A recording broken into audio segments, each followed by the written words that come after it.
Hey there, Shrine Runners! Hello, and welcome to the Fox Shrine. I'm Araxis, your host, and tonight we're going to be playing some more stories from Soul, the Gun Dog. Hey there, Kurobachi, hey Aguna, hey Shoma, hey Ada, welcome. Hope you're all doing alright. I'm doing pretty well, actually. I still got a little bit of a cough, still, like, recovering, but I would say that I'm, like, 99%, like, fixed up now. My throat's not really bothering me anymore, so I'm feeling really positive about essentially a visual novel stream at the moment. Yeah, let's get into this, shall we? I'm not quite sure how much more we've got of this. As far as I know, it's not a particularly long game, but obviously, like, we're reading everything out loud, trying to explore as many things as possible, so yeah. We'll see how much more we've got of it. Alright, let's get into it, shall we? Thank you, Shoma. Alright, let's go. As per usual, do let me know if there are any issues, audio or visual-wise, and let's get things underway. Yeah, so over here, we were off on our little robot ride. Alright. As the two of you continue your flight towards the O'Brien, the quietness of the Juno's cockpit adds to the sense of tension you feel between yourself and Hanson. Despite not engaging with, or even acknowledging you can't help but feel a sense of pressure. Hanson's simple presence continues to put you on edge. You mull over a few potential topics for conversation, can't come up with anything that won't sound weird or forced. Eventually, you resign yourself to the fact that the rest of the journey will just have to continue on this way for as long as it takes. You shift in your seat and adjust one of the belts slightly. With a sigh, you make yourself as comfortable as you can, settling into the silence. With no other sounds beyond the almost imperceptible background noise of the cockpit, and the Juno's monitor showing nothing but stars, your mind drifts, bouncing from thought to thought. The warmth of the cockpit and the gentle vibrations caused by the shuddering of the Juno's engines cause your thoughts to idle and slow. Eventually, without realizing it, you begin to drift off to sleep. You're almost completely gone when both you and Hanson sit upright and fix your attention on the main monitor. Although there's nothing to see beyond the stars and the visual indicator, you know that this means the O'Brien is close by. We're here,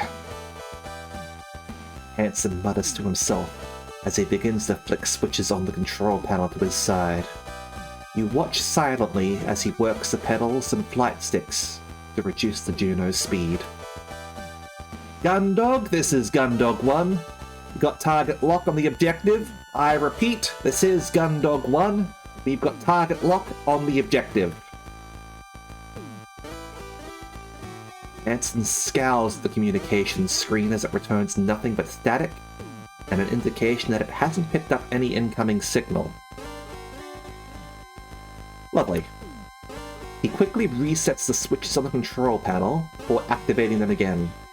When does this ever work? I repeat, Gundog, this is Gundog 1. We've got target lock on the objective. Do you read? He's some junk! His foot strikes the paneling underneath the main monitor, causing it to flicker momentarily, but doing nothing to help obtain a signal. With the O'Brien now visible on your screen, you remain silent as Hanson continues to deactivate and reactivate the Juno's transmission system. Gundog, this is Gundog 1. We've got target lock on the objective. I repeat, Gundog, this is Gundog 1. We've got target lock. Damn it, Lord, where the hell are you? Hello? Hello? This time, Hanson's fist strikes the main monitor. Thankfully for the both of you, the reinforced glass of its screen remains undamaged. You move as far away from Hanson as the restraints of your temporary seat will allow. You always knew he was hot-headed. That didn't make this any easier to deal with.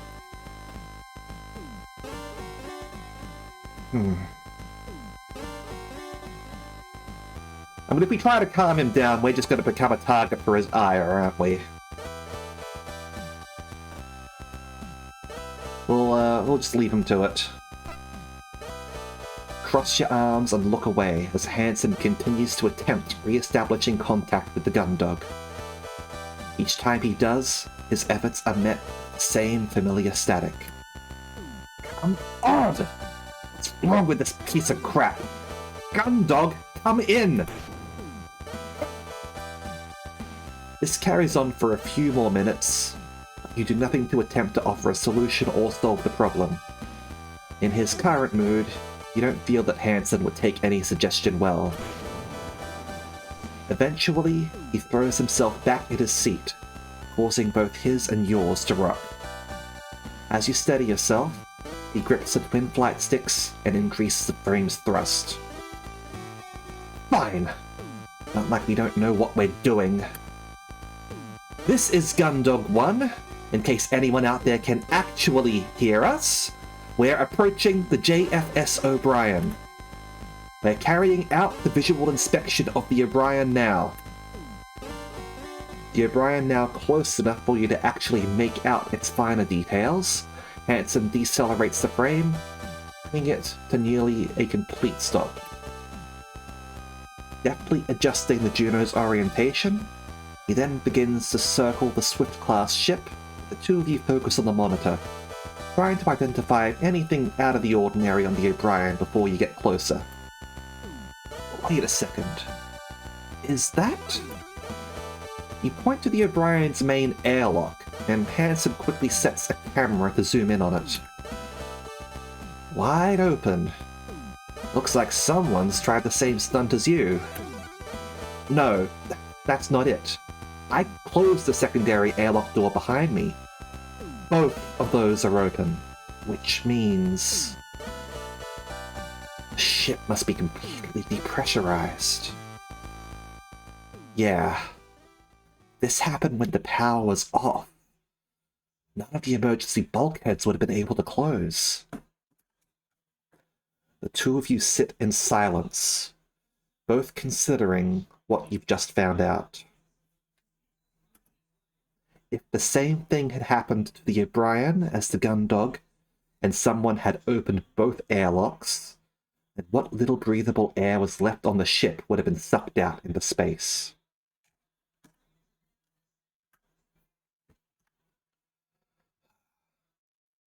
We've still got a mission to do. Come on. You nod silently in agreement as Hanson, apparently sobered by that realization, moves the armored frame towards the airlock. This isn't necessarily the end, you think. If some of the crew were lucky, they might have been able to get their spacesuits on before they ran out of air. They'd be running low on oxygen by now, but... This is Gundog 1, docking with the O'Brien. Now only meters away from the other ship, Hanson brings the Juno to a complete stop, and with a surprising amount of delicacy, has it reach out with one arm, grabbing hold of a protrusion from the ship and anchoring itself. Alright, let's go. In a well-practiced motion, Hanson releases himself from his seat harness, moves forwards, and grabs the lever to open the cockpit's hatch. As soon as it's open, you feel the rush of the cockpit's air escaping. Meanwhile, Hanson pulls himself out and steps into the airlock.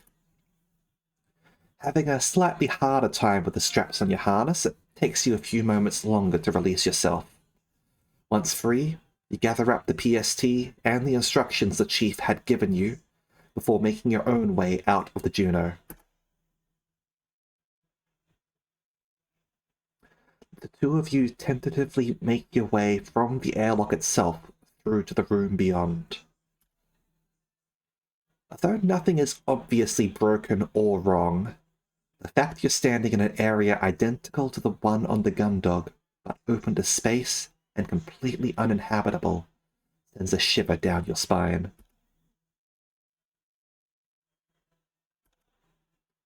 You look to Hansen and see him mouthing something that you can't hear. You continue to stand there in confusion as Hansen wordlessly gestures at you until he looks exasperated. It takes you a moment, but you realize what's going on and reach up to the radio on your chest panel, flicking the switch that activates it. It's about time you figured that out, Lieutenant. Hansen's voice crackles over your helmet speaker. Unlike the Juno, where the cockpit was pressurized so you could hear each other, you now find yourself standing in a complete vacuum where no sound can travel. So, what's the plan? You turn to survey the empty void of the airlock. The first priority given by the captain was assisting the crew of the O'Brien to get their ship back online. But, judging by the current state of things, you weren't sure you'd have much luck with that. The plan. You say to yourself more than to Hansen as you go over the current situation in your mind. That's right, Lieutenant. The plan. Right now, you've got rank. So without Lords reaching down our comms line, this is on you. Oh, well, haven't had one of you for a while. Thank you, Ada. And that one actually managed to get blocked by Automod. Nice. Automod actually doing its job for once. Unless you're after a trip down memory lane and want to sit in the Juno's cockpit whilst I do everything. A mix of shame and anger swells inside you as you bite your tongue to not snap at Hansen with the first thing that comes to mind. Stow it, Ensign. Despite the way he said it, he wasn't wrong. With nothing coming from the Gundog, you were now the highest-ranked officer involved with this mission. Alright. The first priority was to assist the crew. It doesn't look like anyone's going to be in this part of the ship, but we still need to try. Since I've used the PST before, it's going to be easier for me to carry out that search. Whilst I'm doing that, you can start removing the ship's black box. You hold up the manila folder that the chief had given you on the Gundog, and Hansen takes it from you, clumsily flicking through it with his gloved hands. It's on the bridge, huh? How are we going to get up there? Same way I did it on the Gundog. Come on. You turn around and head into the ship, eventually arriving at the central hub. Okay then, Lieutenant. Now what? As you walk past Hansen to where the maintenance hatch is located next to the elevators, you take the opportunity to quickly switch your radio off. Tell Hansen exactly what he can do next, then switch it back on. What's next, Ensign, is this. You run your fingers down the seam between the panel and the wall and quickly find the catch. Unlike the one on the bridge, you're able to fit your suit's fingers into this one, and you quickly release it. As the hatch comes away in your hands, you wait to feel the sensation of air rushing out of the crawlway. But fortunately, you feel nothing, confirming one of the fears you had about the ship and her crew. Placing the hatch down, you turn to Hansen, saying nothing about your discovery, and instead gesturing to the ladder. At the top of this ladder, you'll find another panel like this one that leads into the bridge. To release it, all you need to do is push in the catch from the inside. Think you can handle that? What do you think, Lieutenant? You're not dealing with some dumb security officer here or anything. Let a pilot show you how it's done. With a swagger that's only exaggerated by the bulk of his suit, Hansen strides past you, steps into the access tunnel, and heads up the ladder. You take the opportunity to turn your radio off again and tell him what you really think about pilots. Once you're done, you switch it back on in case he sends any transmissions. Now that you've set him to work, it's up to you to try and find any survivors of the O'Brien's crew and use their help to get the ship back online. You look around the empty central hub, the same silence that previously filled the Gundog now filling your helmet. After a moment of contemplation, you head towards the first place you think it may be fruitful to explore. Alright. So, our current task, you need to find survivors, find a key card, obtain access codes, and find the captain. So, there's a few places on the ship that we're not going to be able to access without a key card, unfortunately. Namely, the captain's quarters, the armory, the computer and engineering, crew quarters. So we'll have a look around and see what's here for us. Don't see anyone up that way. Then again, with this whole area depressurized, looks like these are out of action, just like when the Gundog's power was off. Means the only way to the bridge or sickbay is through the maintenance crawlway. Yeah. You go your entire career with never seeing the inside of one of these things, and then suddenly you spend your entire day climbing up and down them. The panel was still attached though, which means no one's come down from the bridge. Not this way, at least. If any systems were functioning, I would be able to feel tremors or vibrations coming from that way. Can't feel anything. Alright. So, would we be able to get the sickbay from here using that? Reach out into the maintenance crawlway and grab a rung on the ladder. Stepping forward, you place your feet onto another rung that you can barely see, and then, instead of following Hanson up, you start moving downwards. As you descend, the crawlway eventually becomes completely dark. The only indication you're given that you've reached the bottom is when you bring your foot down and you unexpectedly stomp on a floor panel. Now at the bottom of the shaft, you grope around in the darkness, looking for the catch that will release the panel by the elevator into the sickbay. After a few minutes of sliding your palms around blindly, your suit's glove catches on something. You investigate it with your fingertips to confirm it's what you're looking for before releasing it, grabbing the panel as it falls away and placing it to the side as you step through into the sickbay.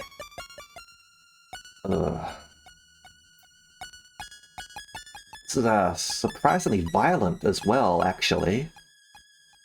Did she, like, break into the medicine cabinet and overdose or something, perhaps?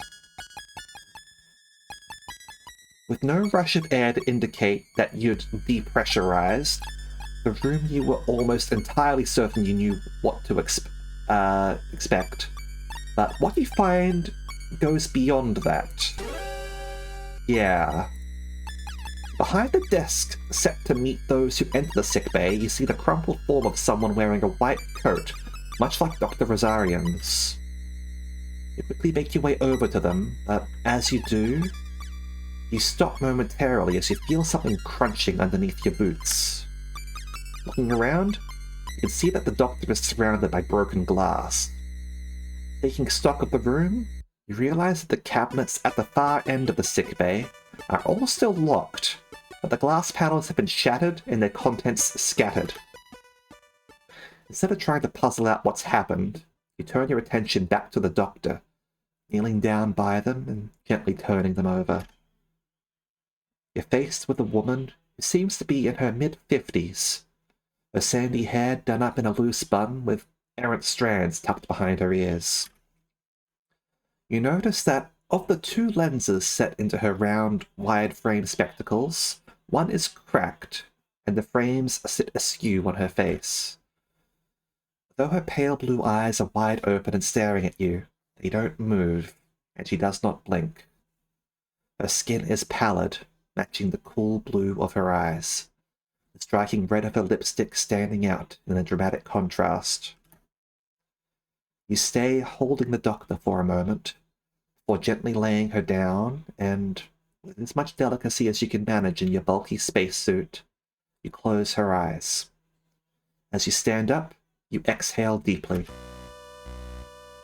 Although it was almost certain this would be the scenario you'd be facing for most of the ship, since the central area had been depressurized with no safety measures engaged, you'd been holding out hope that you'd find crew members alive and well. Despite the sight of the Doctor, you still hold on to that hope.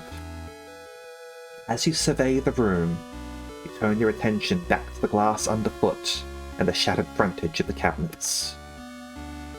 What happened here?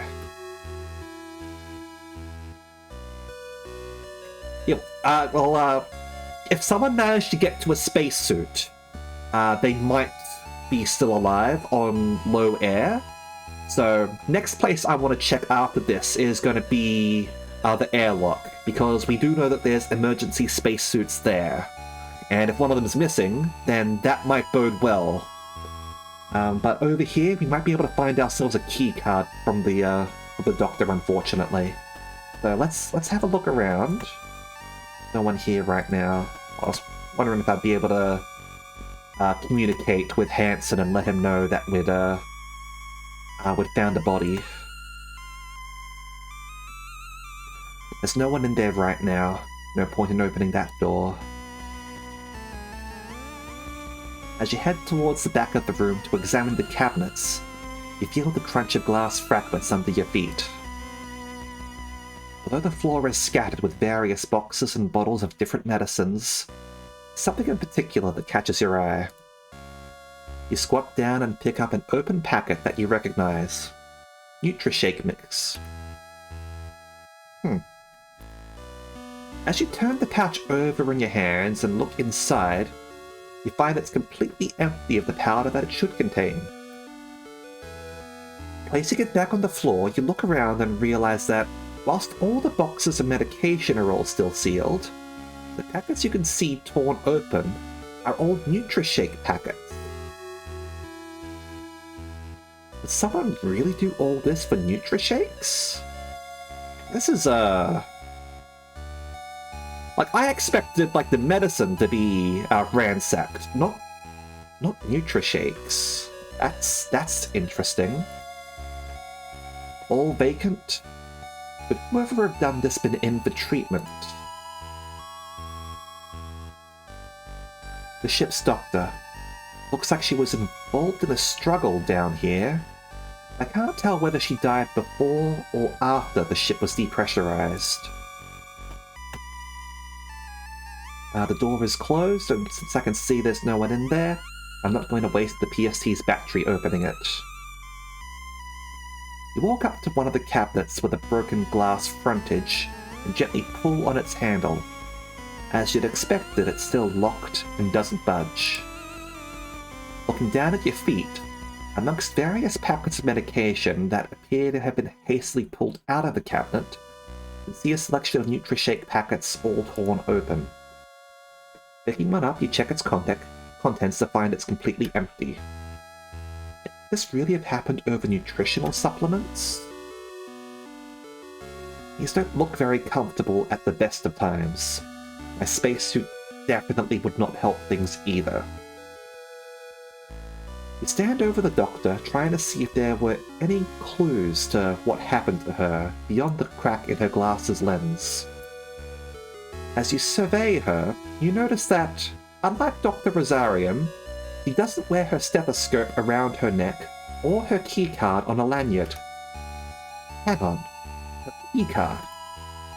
The thought reminds you of the Chief's instructions, that you need to use a keycard from a member of the O'Brien's crew if you're going to activate any doors with the PST. You steel your resolve, aware of what you need to do, but not finding the concept altogether pleasant. Sorry about this, Doctor. Squatting beside her, you pat the Doctor down. Although the thickness of your spacesuit's gloves makes the task difficult, you do your best to be respectful. Eventually, you reach the Doctor's waist and feel a protrusion from her side. Opening her white coat, you see an internal pocket, and after a moment spent trying to fit your gloved hand inside, you manage to grab a hold of something and pull it out. got the doctor's key card. You stand up and read the name on the back of the card. Dr. Esri de Boer. You unclasp a pouch on the side of your suit, deposit the card, and then close it again. The doctor won't have the clearance to let me access the central computer. Maybe this will let me find someone who does. Thank you for your help, Dr. de Boer. I'm just sorry we didn't get here sooner. Anything else? Didn't like what I just had to do, but I don't see much use in doing it again now that I've got the doctor's card. Alright. So, yeah, electroshock gun, subcomputer, and keycard belonged to Dr. Esri de Boer. It should give me enough access to rooms of the O'Brien to get what I need. Alright. Having made your way back into the central crawlway, you work your way up into the darkness. The dull starlight from the airlock that illuminates the central hub, barely illuminating the exit above you. As you continue towards it, you pause as your radio hisses into life. Hello? Hanson? Lieutenant Commander Quinn from the JFS Gundog. Let's see, what are you doing on this? We're picking up your signal and have arrived at the rendezvous area. Please transmit your precise coordinates. Over. Cassie, what are you... We read you. That's a sweet voice you've got there, Gundog. I'm transmitting coordinates and mission update files now. It's good to finally... What? This is from when... Roger that, JFS O'Brien. This is Lieutenant Commander Quinn from the JFS Gundog. We're picking up your signal and have arrived at the rendezvous area. Please transmit your precise coordinates. Over. We read you. That's a sweet voice you've got there, Gundog. I'm transmitting coordinates and mission update files now. It's good to finally... A snippet of conversation between Cassie and Lieutenant Bashir loops a few times, until eventually fading out into static. With this little explanation as why the transmission started, it ends. What would be transmitting that recording?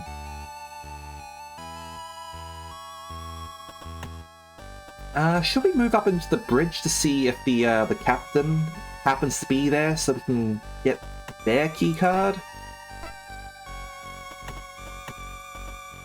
We'll see if it'll let us. As you make your way up the ladder towards the bridge, you find your progress slowed by the bulk of your spacesuit as it catches against various protrusions that stand out from the walls of the shaft. Despite having to stop multiple times to free yourself from these obstacles, you eventually see the faint outline of the entrance to the bridge above you. Clearing the remaining distance without incident, you step out from the hatch and onto the bridge. Okay, 2 bodies here. Absence of any signs of depressurization when you remove the panel in the central hub, as well as what you'd seen in the sickbay, prepared you for what you were about to see. Knowing you were about to see it, however, did not make it any easier.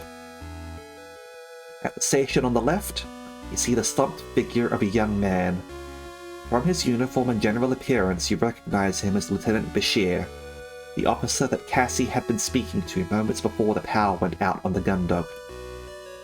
Unlike when he'd appeared on one of the Gundog's view screens, the man you saw now had clearly suffered what looked like either a small explosion or a massive electrical shock. The front of his uniform was at its best singed, and at worst completely charred, as was the skin of his hands and face. You grimace at the thought of what could have happened as you turn your attention to the captain's chair. There, starting to the right, was the ship's captain, a rictus smile on his face, having seemingly suffered a similar fate. Whatever had happened to these two, it looked like something entirely different to what had happened to the doctor in the sickbay. Although she'd clearly been injured by something, or someone, cause of death for these two looked much more obvious. Although, question remained. How? You pause for a moment. You'd almost put your hand down on the headrest of the captain's chair, but you quickly move it away. If something had electrocuted these two, then... pretty grim, right? You almost fall backwards in surprise as Hansen's voice sounds suddenly from your helmet speakers as he appears on the far side of the bridge, having emerged from underneath the control station on the right. Easy, Lieutenant. It's just me. What? Never seen what a fried human looks like? Take a deep breath in and exhale, catching the breath that Hansen had just scared out of you. Damn it, Cruz. What the hell were you doing hiding underneath there? Following orders, Lieutenant. Remember? The plan? Hansen lazily waves the folder you'd passed on to him at you. Wait. These guys look like they've been electrocuted. Based on where they are, did you check? Loosen up, Lieutenant. Power's not on. What's there to check for? Can't help but be amazed at Hansen's cavalier attitude towards the risk of a painful death via electrocution.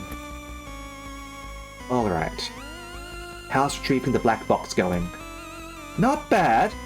Managed to get most of the casing undone, but there's a lot going on in there, and this suit doesn't make it easy. What about you? Find anyone? Turn to look at the captain and Lieutenant Bashir for a moment before looking back at Hansen. I checked the sick bay and found the ship's doctor. She's dead too. Aside from her, these two were the only crew members I've managed to confirm. Not looking good. Guess that keeps things simple. No survivors. We get this box, then we get out of here. What? Want to hang around here a bit longer? This was a whole crew, Hansen. Someone might still be alive. Guess you better get looking and find them, huh, Lieutenant? Ease up, Lieutenant. I can say this from experience.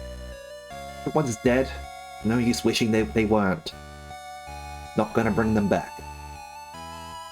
If you're gonna find them, you should get moving. Probably not much air left anywhere on this ship, even if they're lucky. With another shrug, Hansen walks away from you, heading back to the control station he was hidden under when you were entered. Let me know when we're leaving, though. Alright, Lieutenant?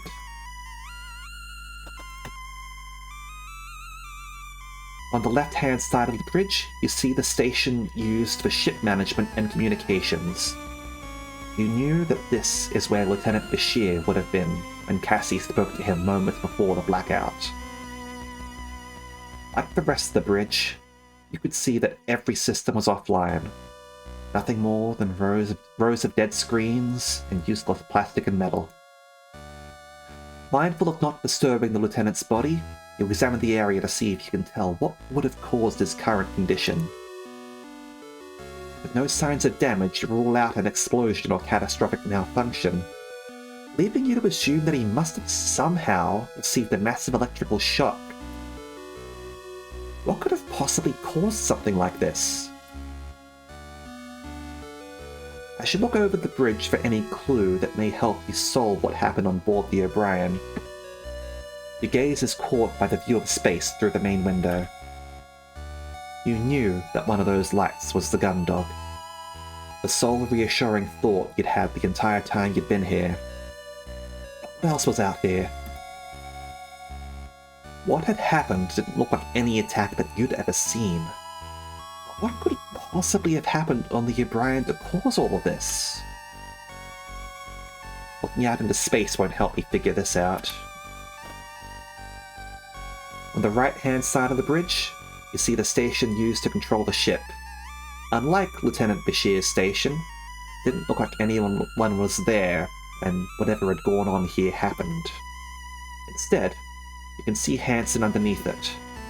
You hear the occasional mutter and grumble over the radio as he struggles to remove the parts needed to allow him access to the O'Brien's black box. Better to just leave him to it. You circled the captain's chair, looking for anything that could tell you what had gone on when you lost contact. Instead, all you see is the stiff body of the ship's captain, slumped to the side, and his hands tightly gripping the armrests. As you get closer to him, you see signs that whatever had happened to Lieutenant Bashir had also happened to him. Burns cover where his skin rests on the metal of the chair, and the back of his uniform shows scorch marks. Take a look at his name tag before stepping back. Rest in peace, Captain Gerard.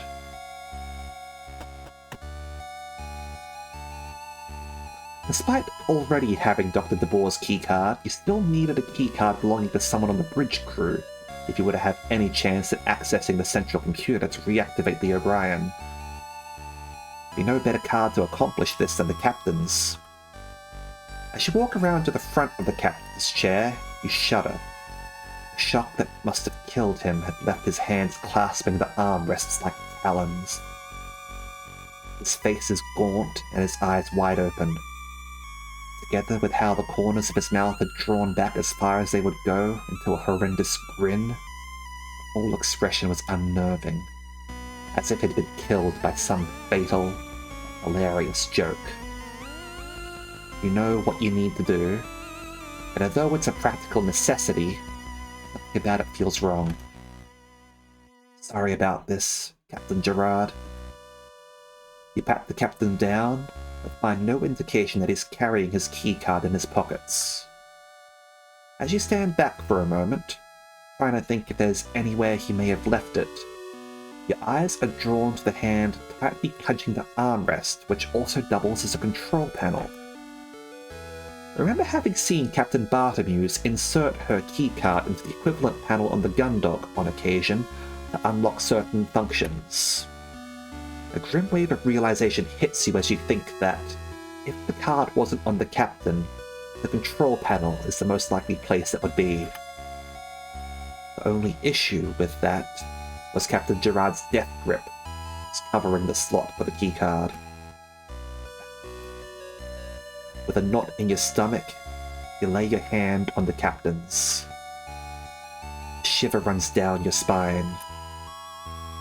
Just starting to squeeze your fingers underneath his palm and start pulling when, as you look down, you notice the gleam of starlight reflecting off a piece of plastic by the captain's foot. With a huge sigh of relief, you kneel down and take the card from the floor. Luckily for you, the captain must have dropped it just before he was shocked. As you pass the card from one hand to another, inspecting the front and the back, you see that it appears to have all but melted. The plastic coating is mostly stripped away, and what remains is bubbled up, with the remnants of the magnetic strip flaking off. You can tell from its condition that it's not getting you anywhere. You sigh as you lay the remains of the card by the captain's hand. You cannot find a card with access to the central computer. There's no hope for the O'Brien. However, possibly Bashir has it, because he's also bridge crew, assuming he's the second in command. Although you already have Dr. DeBoer's keycard, you knew that it wouldn't have the clearance needed for you to access the ship's central computer. For that, you need either the captain's card or a card from one of the two members of operations. The captain's card had been tried beyond usability by whatever happened to him, but maybe Lieutenant Bashir's card had been more lucky. You gingerly move towards the lieutenant and, doing your best to be gentle as possible, you pat down his left-hand trouser pocket. Feeling nothing through the thick gloves of your spacesuit, you head to the other side of his chair before repeating the same action on his right pocket. This time you feel something.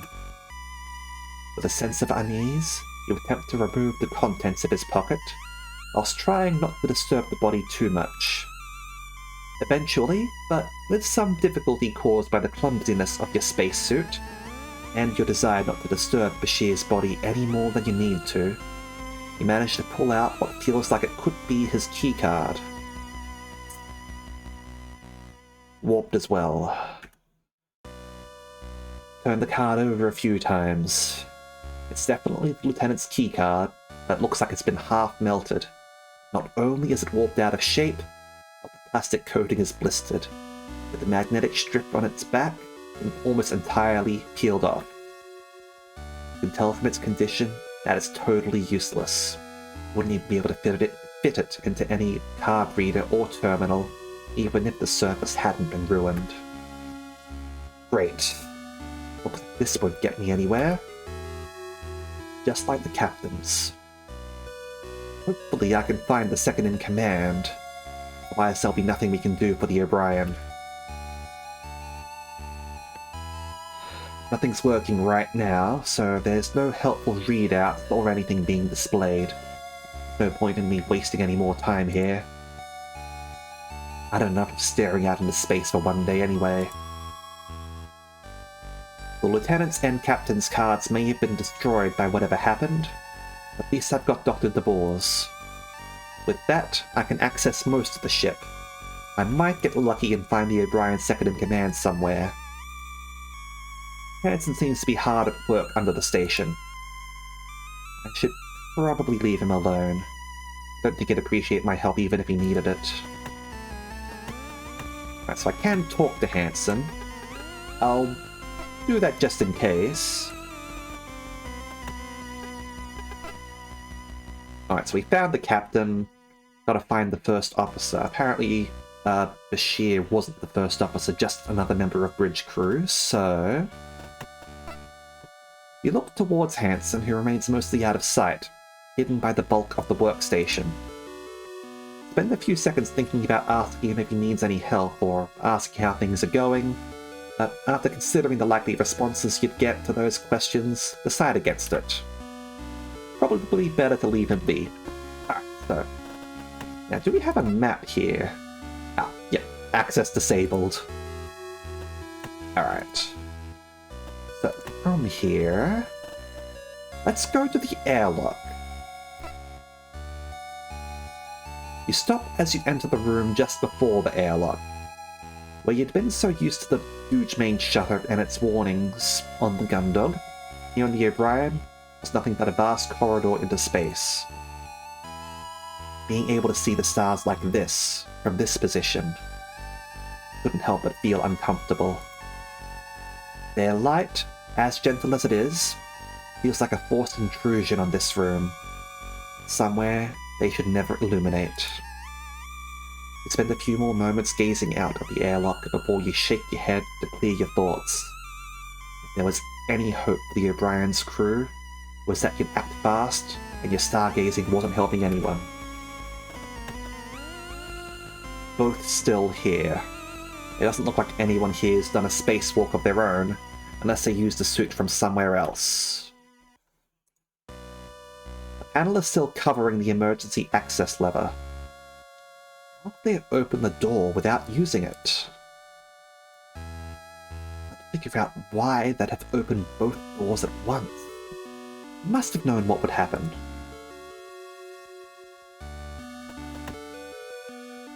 It doesn't make any sense to close the airlock manually now. The only thing that would do would cut us off from the armoured frame and make it harder to leave if we can't get the power back on. Grabbing the handle on the suit's container, you twist it until the lock disengages, and then open the door. Reaching in, you grab the radio on the suit's breast panel and detach it before turning it on and bringing it up to your face. No signal, huh? You check your radio is set to the same broadcast frequency as the O'Brien's, and after replacing the other suit's radio, set yours to transmit. This is Lieutenant Araxis Denacia of the JFS Gundog. We're here to provide assistance to any crew on the JFS O'Brien. That what I expected. I repeat, this is Lieutenant Araxis Denacia of the JFS Gundog. We're here to provide assistance to any crew on the JFS O'Brien. Alright.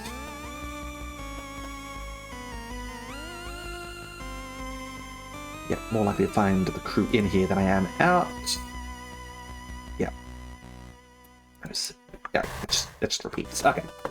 So move out from here. And I'm going to go to the four-side thoroughfare first, I think.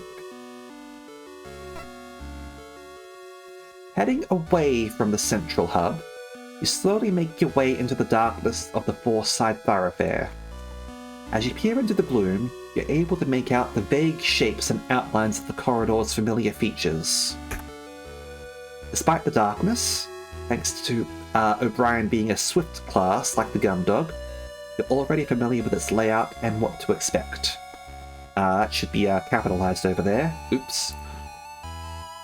Although that does help to some degree, deep shadows that fill each doorway and the pool of darkness that grows deeper towards the far end still give the corridor a heavy, oppressive atmosphere.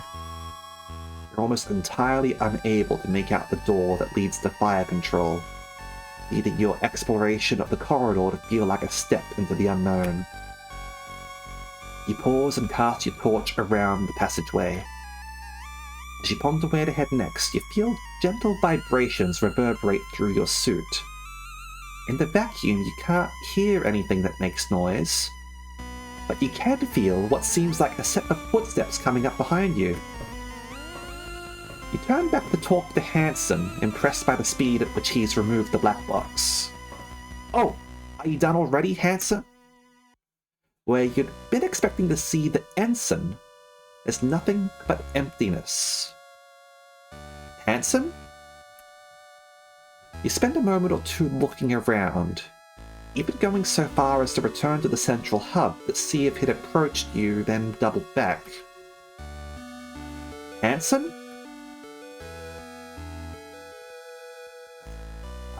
This isn't a good time to be pulling practical jokes. You mutter to yourself as you switch on your radio. Ensign Cruz, what were you just doing down in the four-side thoroughfare? Huh? What are you talking about, Lieutenant? Ensign, I just heard you walking around down here. Have you finished retrieving the black box already? You want to get yourself checked out, Lieutenant? I've been up here the entire time. Don't go cracking up on me, Lieutenant. Oh man, it's a ghost ship now. You look into the gloom, and then back towards the central hub one more time, seeing nothing but the outline of familiar features and their shadows. So whoever was saying that this should be a horror game, it's turning into a horror game. Must just be some loose component or something. Or maybe it's the ghosts of the O'Brien's crew, ready to drag you away. Get back to the task at hand, Ensign. Roger that, Lieutenant. Not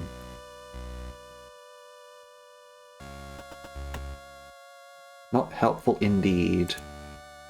Wonder if this ship has a cadet like Dalton, or whether they've got two fully qualified engineers. Either way, if we're lucky, and whoever they've got is as resourceful as our chief, this hangar is probably my best bet for finding a crew member to help. I was going to check here anyway, because I'm pretty sure that they have spacesuits there as well. If the O'Brien follows the same schedule as the Gundog, then there shouldn't be anyone in there. Of course, things like schedules never did anything to stop Cassie from grabbing a bite to eat whenever she wanted. So maybe someone here has a similar attitude. Let's hope that whoever looks after fire control on this ship doesn't have a pair of headphones half as large as Dylan's. Alright. Let's go to the hangar. As you make your way through the gloom of the four-side thoroughfare, you absent-mindedly knock on the low-gravity warning sign just before the double doors that lead into the ship's hangar. Placing the portable sub-terminal by your feet, hammer on the doors with your fist, hopeful that if anyone's in there, they'll hear your signal and reciprocate in kind. After around 10 seconds of this, you stop and press your helmet against the door. If there is any noise in there, vibrations should travel through the door and into your helmet, allowing you to hear it.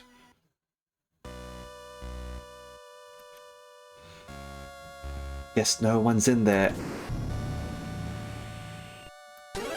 Hey! Can you hear me in there? Call out, resuming your hammering on the door when you get no response. Hey! Whoever's in there! We're from the JFS Gundog. We're here to rescue you. Can you hear me? There's definitely someone in there. Though you're still not getting an obvious response, the knowledge that someone is in there fills you with a sense of urgency, and you hurriedly set your suit's radio to broadcast. This is Lieutenant Araxis Venetia of the JFS Gundog. We're here to provide assistance to any crew on the JFS O'Brien. I repeat, this is Lieutenant Araxis Venetia of the JFS Gundog. We're here to provide assistance to any crew on the JFS O'Brien. Doesn't seem like they can hear me. But if there's a chance the commander is in there, I need to take it. Although, there's a chance that they may not be in a spacesuit yet. If I open these doors now, I risk pulling them out in the vacuum. Yeah, that's what I was worried about. Maybe something I've missed that could let me get the access codes more safely. Alright. Yeah.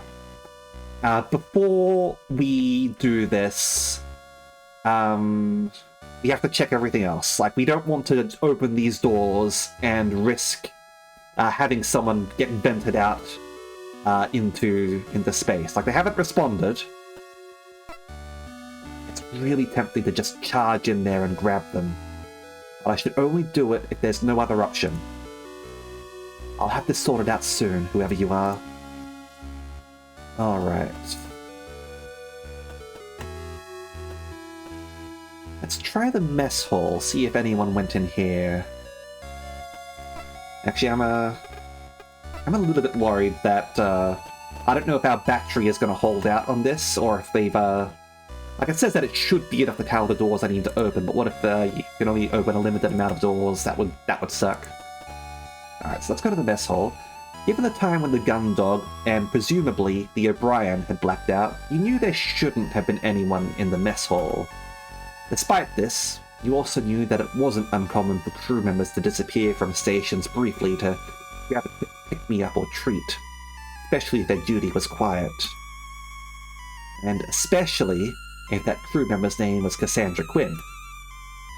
You go through the routine of hammering on the door, waiting for a response, and continuing to batter it with your fist just in case you hadn't been heard the first time. Despite your best efforts, you don't manage to get a response. Alright. Move to fire control. You exhale slowly as you look at the door to the O'Brien's fire control. On the Gundog, Dylan had his music to keep him occupied. Whoever was assigned to this station on the O'Brien probably wasn't so lucky. With this thought in mind, you carry out the process of hammering on the door, resting your helmet on it, and then giving it another go after getting nothing but silence in return. After a few attempts where you hear nothing coming from the room beyond you, you step back, mentally crossing this room from your list of potential safe havens on board. Alright. Let's check. I try to move in there, does that work? There was no response, but that means it's empty. Okay. Let's check the crew quarters, shall we?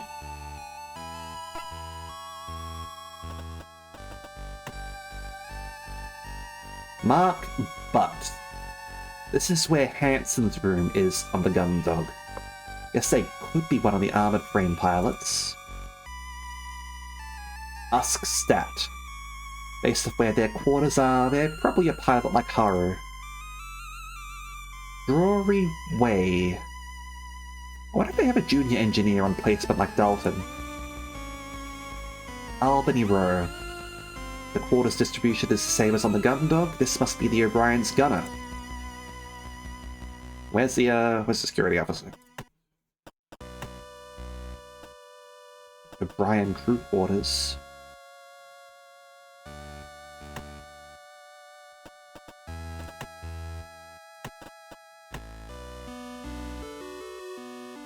For all the effort you put into slamming your fist against the door to signal anyone that might be inside, your efforts are wasted.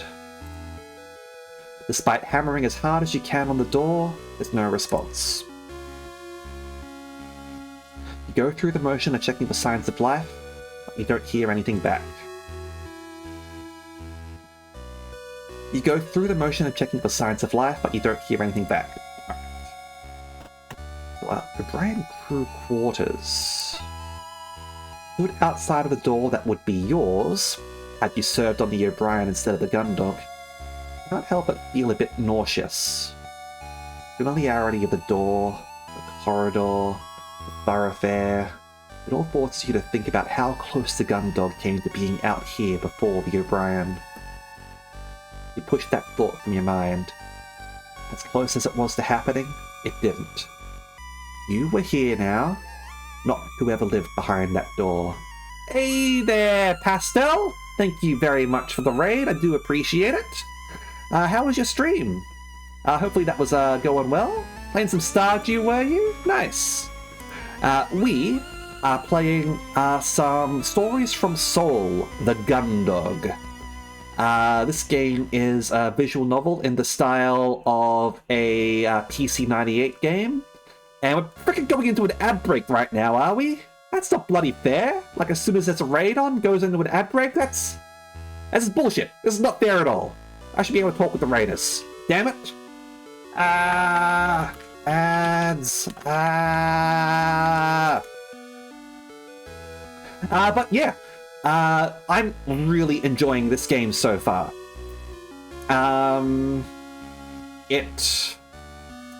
If you're familiar with PC98 games, well, it's like one of those. If you're not, I suppose you can think of, I guess, something like Ace Attorney, perhaps?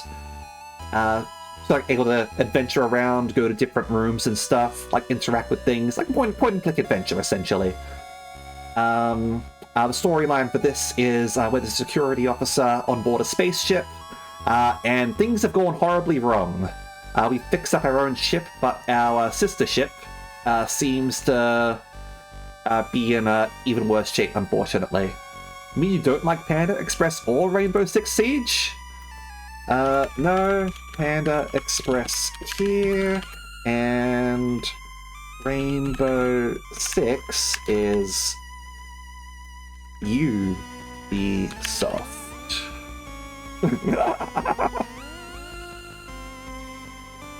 So, yeah. Stupid ads interfering. I was going to go on break and so go get a drink, but I've already filled up my, I haven't really been drinking too much, so my drink's still pretty full. That's why I got water instead of anything else. It's, I think it's lower. I'm not the biggest fan of water.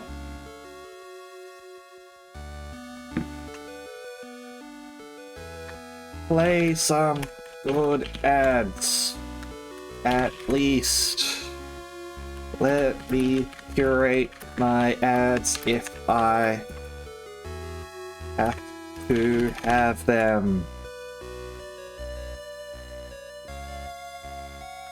Ads are dumb. Stupid ads. I hate you so much.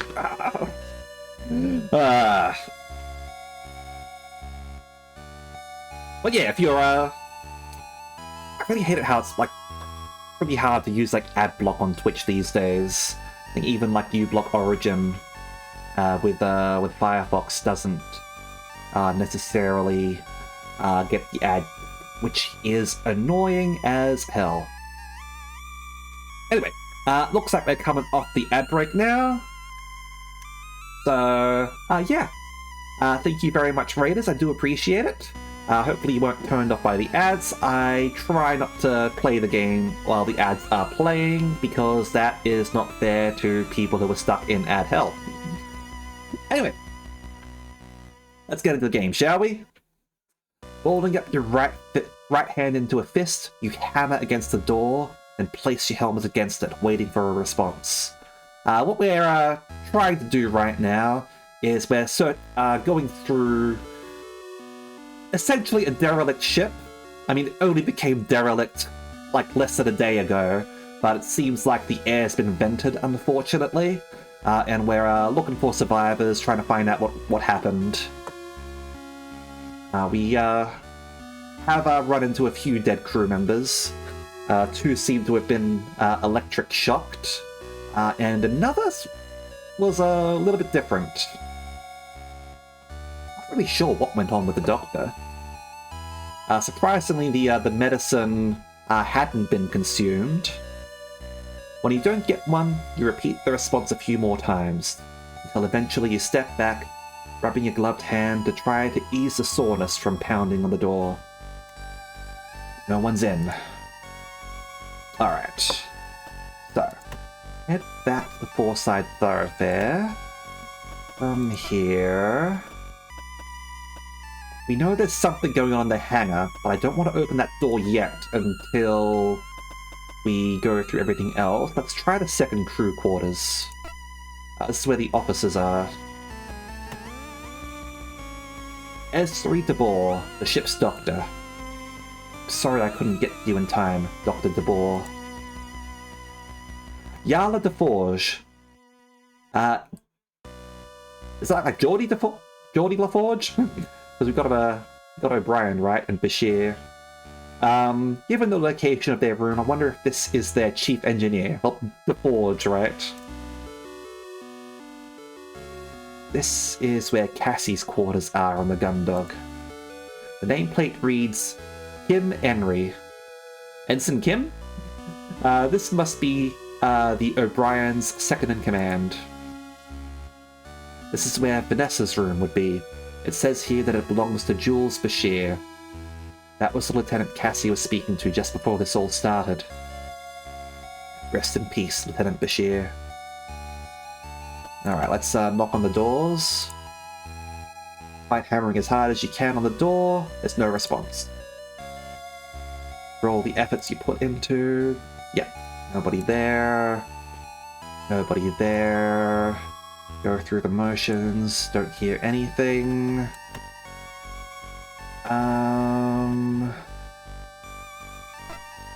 Standing in front of the door that, on the Gundog, will be the entrance to Cassandra's quarters, you begin to feel a bit queasy. You've been doing your best not to think about how, aside from some lucky coincidences, this could have happened to the Gundog instead of the O'Brien.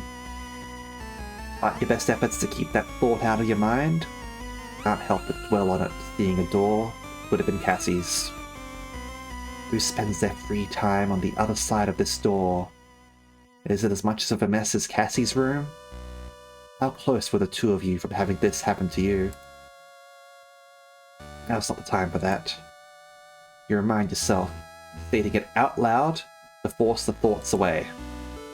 With your focus back on the task at hand, you repeat the process you've been using to check for signs of life or true activity. Fortunately, you get nothing back.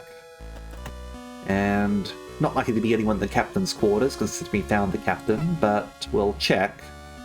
You approach the captain's quarters at the end of the corridor, and see the same jovial insignia as the one on Captain Bartholomew's door. Below it is a nameplate which proudly presents the O'Brien's captain's full name, Paul-Henri Gerard. Or Jean-Luc Picard, perhaps? Eh? With Dr. DeBoer's keycard in your possession, you move towards the captain's door and lay the PST off to the side. You know that you're not going to find the Captain Gerard in there, and the chances of anyone else being in his quarters is extremely slim. The potential that there might be something of use in there, like the O'Brien's access codes, is too great to ignore. Alright then. Let's go for it. I mean...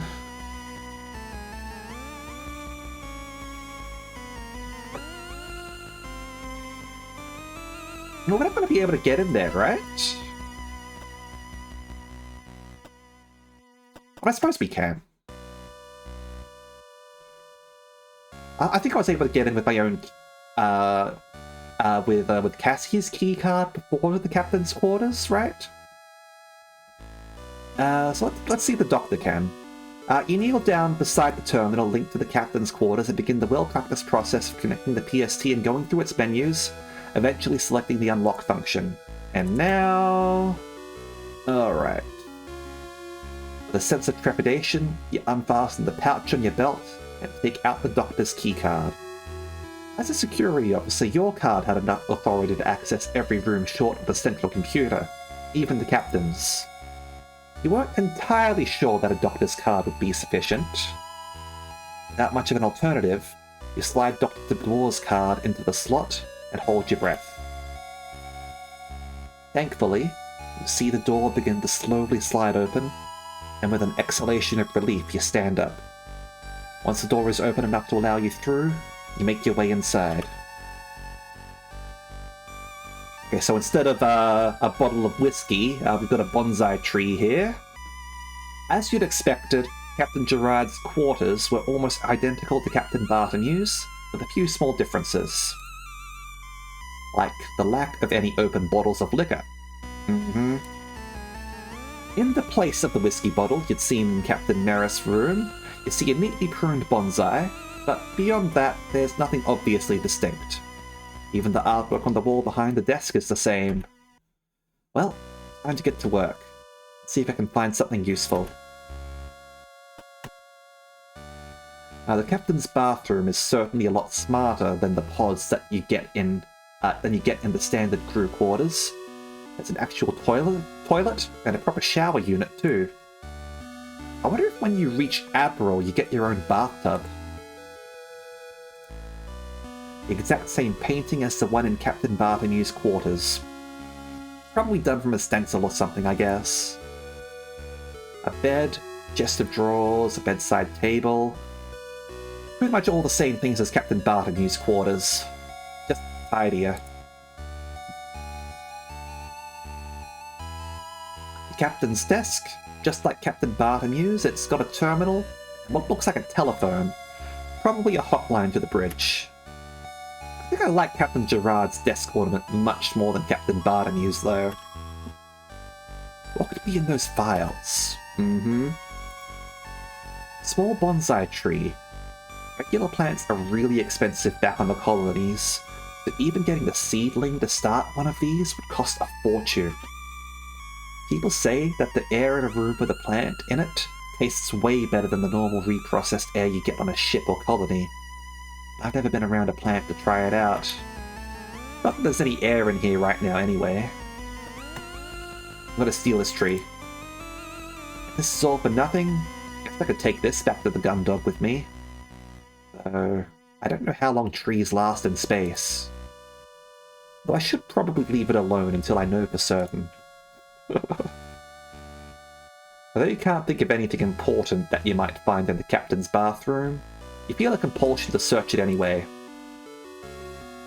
Despite a thorough examination, the only thing you leave with that you didn't have when you entered is an in-depth knowledge of the captain's choice of bathroom products. There's a time and a place for thinking about my civil heritage, and now isn't it. As you head into the bedroom, you take the time to look around thoroughly. You hadn't liked doing this in Captain Bartolomew's quarters, and you didn't like doing it anymore here. Working your way from left to right, you check the large chest of drawers before moving on to the bedside table, and then eventually the area around the bed. Despite a rigorous check of the room, you don't find anything interesting or useful. Just personal effects of the captain that you can't help but feel guilty for rifling through. Alright, terminal's not going to be working, so let's check those drawers. You head around to the back of the desk and try each drawer, working your way from top to bottom. Unsurprisingly, they're all locked. Need to find the keys if I'm going to get in there.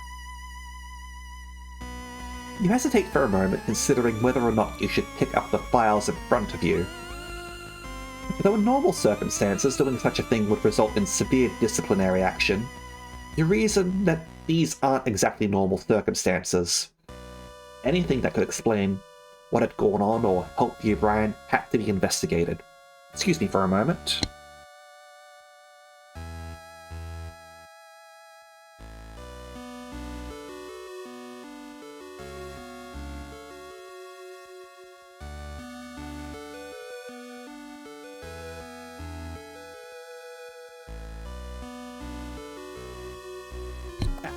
I'm excused. Alright. You take the file in hand and read the heavy printed text on the front. JCF Naval Report, JFS O'Brien, Mission Log 132, 8th of the 4th, 214. Looking through the report is made difficult by the clumsiness of your spacesuit's gloves, but you manage to quickly skim your way through the file's contents. You scan the pages of general day-to-day ship operations to see if you can find anything out of the ordinary. As you work your way through the logs, a few curious entries in amongst the expected information catch your attention. April 8th, PC-214. JFS O'Brien's routine patrol path adjusted to investigate erratic Higgs field distortions in outer limits of JCF territory. April 19th, PC-214. Investigation reveals significant residual boson distortion. Inconsistent. With standard JCF drive output. JFS Gundog dispatched to support with investigation. April 21st, PC-214. Continuous sweep of the area surrounding distortion finds unknown object, not recognized as Jovian, Martian, or Solar Federation. Ensigns Boot and Stett dispatched to retrieve. Object onboarded at 1927. Oh dear, we found the protomolecule, everyone. April 22nd, PC-214. Long-range communications system remains down. Source not yet identified by Chief Engineer DeForge. O'Brien moved to Rendezvous Point. Meet JFS Gundog for duty transfer. April 23rd, PC-214. Rendezvous with JFS Gundog behind schedule. Chief Engineer DeForge investigating unknown object for potential cause of communication failure. Destructive investigation authorized. Sounds like they ran into similar issues as us around the time they took whatever this unknown object is on board. Unknown object, huh? Yeah, this isn't good. What if it's alive and in the hangar? Oh. Sorry. Alright. I don't think there's anything else in here. Hey, Dr. Anime! How you going? So let's leave here.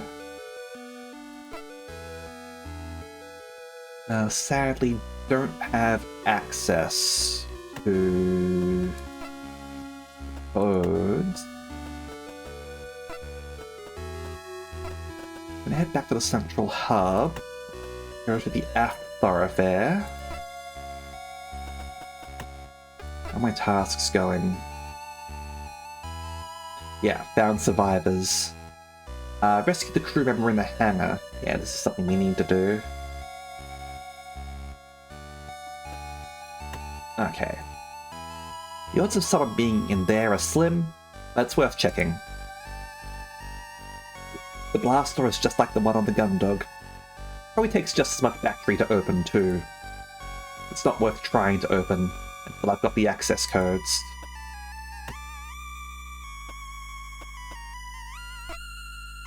Just like you had on the other closed doors, you go through the process of making as much noise as possible at the door and waiting for a response. However, there's no answer to your attempted communication, and you head back, justifying the lack of response by thinking that no one should be in there anyway. I knock on here. Just like you had seen on the Gundog a few hours earlier, where the aft thoroughfare should transition into the engineering department, instead all you see is a gigantic blast door. From experience crawling underneath one of these, you knew that there was no way you could ever moving it manually. On top of that, there was no point in attempting to open it before you had the emergency access codes. With the battery power the door took to open, you'd probably shut yourself in engineering with no way to getting back out.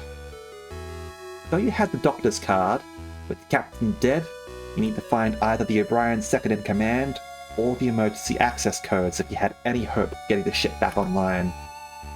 Turn back and move away from the door, making your way back to the aft thoroughfare. Alright. Well,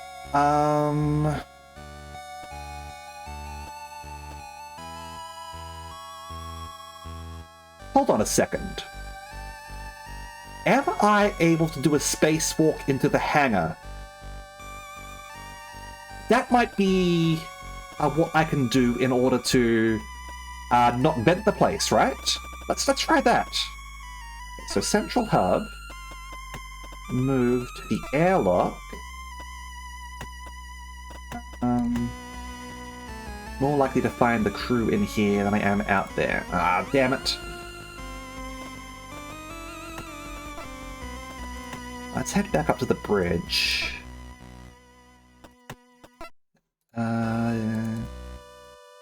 Alright.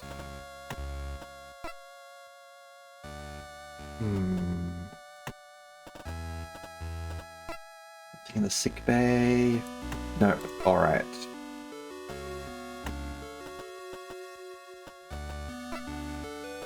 Definitely can't.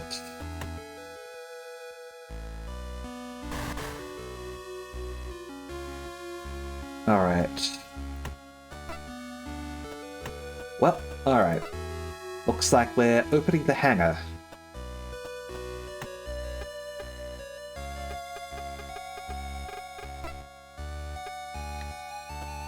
Alright.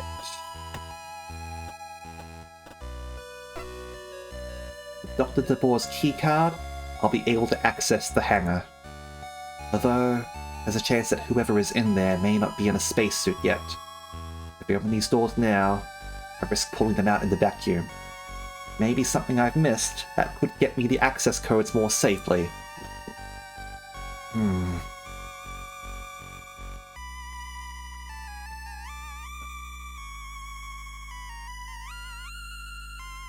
Do we think there's anything that I've missed?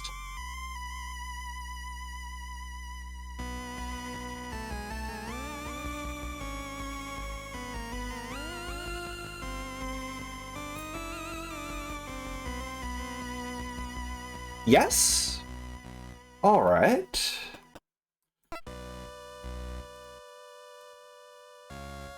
Well, let's have a look around and see.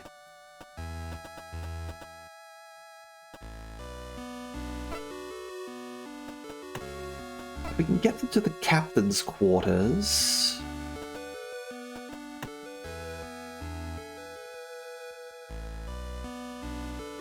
He can't get into the drawer. Put those files over there that give a little bit of information. Objects probably in engineering. Nothing there. Nothing there.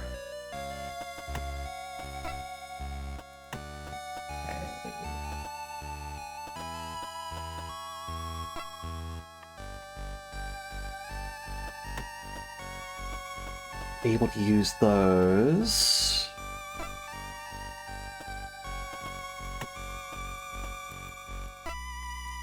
No response.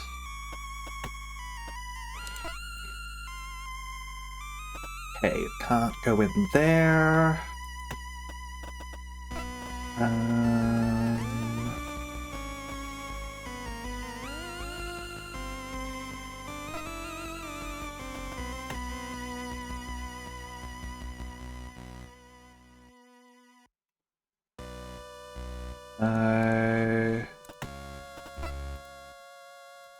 No.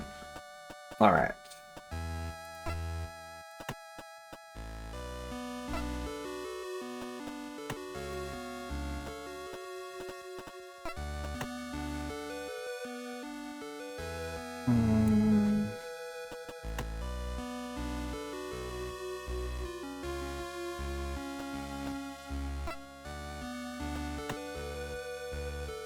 No sense disturbing the captain. Dr. Boar's key. Alright.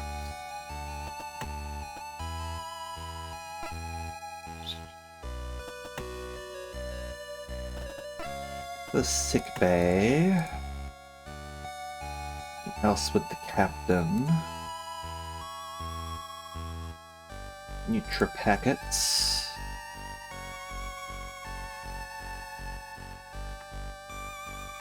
Alright.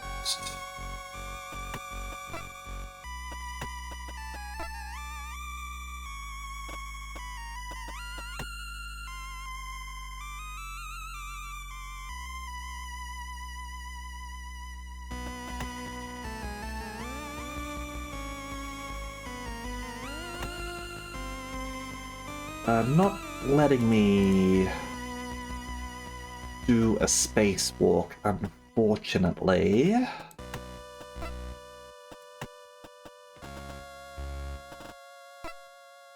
And yeah, we just got here as well.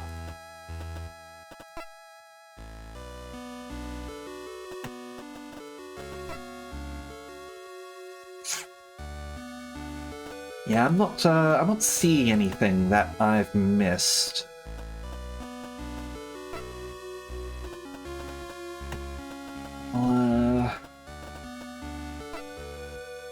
We're just going to have to open the hangar and wish for the best from this person. Alright. Move to the hangar. I'm sorry. Alright. Let's see who's in here. Unlatch the front of the portable sub-terminal's casing and activate the device, watching pensively as it runs through its startup sequence. Once complete, you hurriedly run through all the necessary options as quickly as you can, doing your best to ensure that you use the least amount of battery power necessary. One last thing. I hope I'm not killing someone that I could have saved. You quickly unfasten the pouch you'd placed the doctor's key card in, withdraw it, and slot it into the device. With the same infuriating slowness as all the others, doors of the hangar begin to move. You waste no time in standing up and working your way through the tight gap before the doors are even a quarter of the way open. Noticing the absence of any signs of depressurization, you continue to force your way through the doors. As soon as you're through, you bolt your way down the stairwell, skipping increasingly more steps at a time as the gravity disappears, until you're eventually floating past entire sets of stairs altogether. Setting your radio to broadcast with one hand, and grabbing the guardrail in front of you with the other, you call out into the dark void of the hangar. Hello?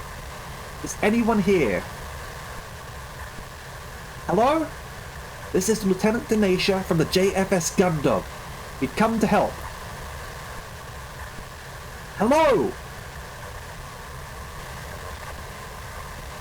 You peer into the darkness, straining to see any sign of life. You knew that you'd heard activity in here from the other side of the doors. But where were they? Hello?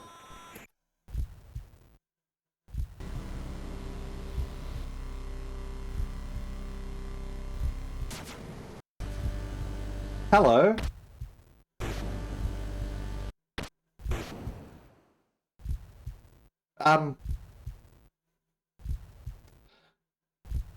You stand frozen in place, unable to move your legs, unable to speak, as the huge machine that has just pulled itself out of the darkness looms over you. It's unlike anything you've seen before. No ship, shuttle, armored frame, or worker pod that you know of looks the slightest bit like this. As you will yourself to do something, anything, the thing in front of you remains totally motionless until suddenly something deep inside you tells you that you've only got moments to react to whatever is going on. Try to communicate. Slowly raise both of your hands, palms spread, and take a step towards the thing. If this was the craft that the O'Brien's pilots had recovered, then there might be a member of the crew who'd taken shelter in there, you reason. I'm about to die, aren't I? I'm Lieutenant Denacia from the JFS Gundog. We've come to help you reactivate the O'Brien. You wait for a response, but neither hear nor see anything that indicates whoever is on board has acknowledged you. Whoever's in that thing, I'm Lieutenant Denacia from the JFS Gundog. We've come to...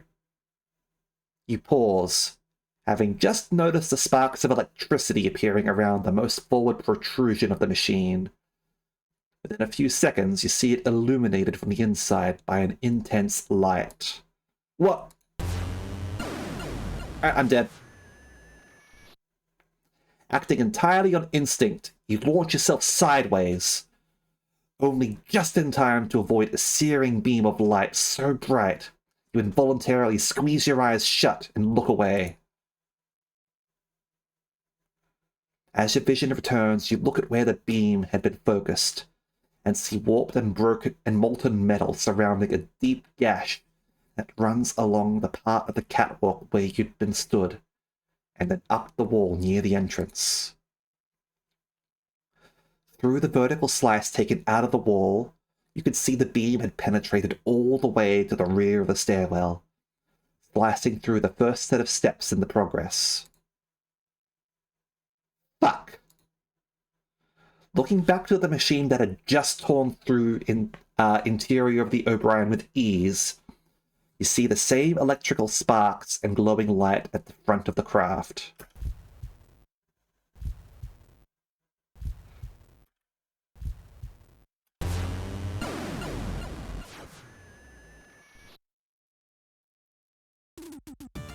The same survival instinct which made you dive out of the way of the last bolt kicks in, and you push up the catwalk a split second before another pulse of light lances from the machine, liquefying the steel where you'd stood moments before. Hanson! Little help? Get into the Juno, right now! Grabbing the edge of the entrance into the stairwell, you redirect yourself and push up the wall, sending yourself up past the half-melted set of steps and towards the doors into the thoroughfare. As you stumble into the corridor, you grab your radio. Hanson! Get to the Juno right now! We need to leave! You yell as you bolt for the central hub. Hanson, do you hear me? We need to get off this ship immediately! Hanson!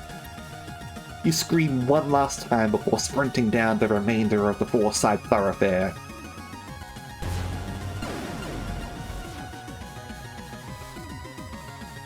As you pass the boundary into the central hub, the corridor behind you is illuminated with another intense flash of light. You don't turn around, instead continuing at speed towards the airlock where the Juno had been left. Listen, I'm serious! We need to leave now before this ship's torn to pieces! Get up the bridge and get down here! With no response from Hanson, your mind races. Doing your best to formulate a plan, when you look back at the four-side thoroughfare and see it scored with huge cuts that run from floor to ceiling, a liquefied metal of the ship's structure framing their paths. Damn it! The same instinct that had saved you in the hangar kicks in, and you turn towards the airlock, racing towards the open entrance and the stars you can see in the distance. As you head towards the open cockpit of the armored frame, you try and remember the startup sequence that will let you pilot it out of here. Begin the climb up the Juno's chest, and as you reach the top, look inside to see the pilot seat empty.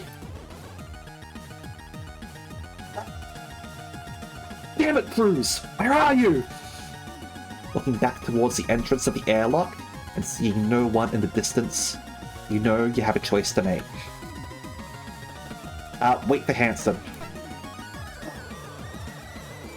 Cry in frustration, slamming your fist onto the cockpit hatch.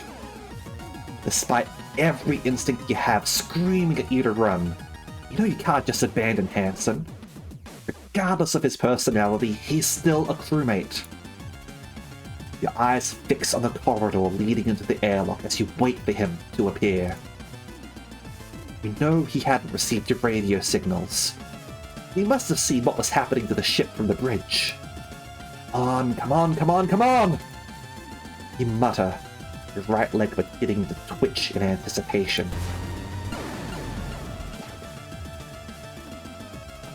Wait. As the beam of energy tears through the airlock floor and ceiling, you barely react. You've made your decision. You're going to wait for Hanson until the last possible second. Cruz, you asshole! Get yourself into this judo right now, or I swear to God I'll... You what, Lieutenant? At the entrance to the room containing the airlock, you see Hanson, black box under one arm, running at full speed towards you. I'm here now. Guess it's a shame I won't see what discipline you had planned out for me. Hanson, shut up and get us out of here. Whatever you say, Lieutenant. In one swift motion, Hanson pulls himself up to the cockpit entrance and disappears inside. As soon as he's in, you enter after him and quickly begin to buckle yourself into the passenger seat. In just a few seconds, Hanson pulls the lever that seals the Juno's cockpit and works his way through the entire startup sequence.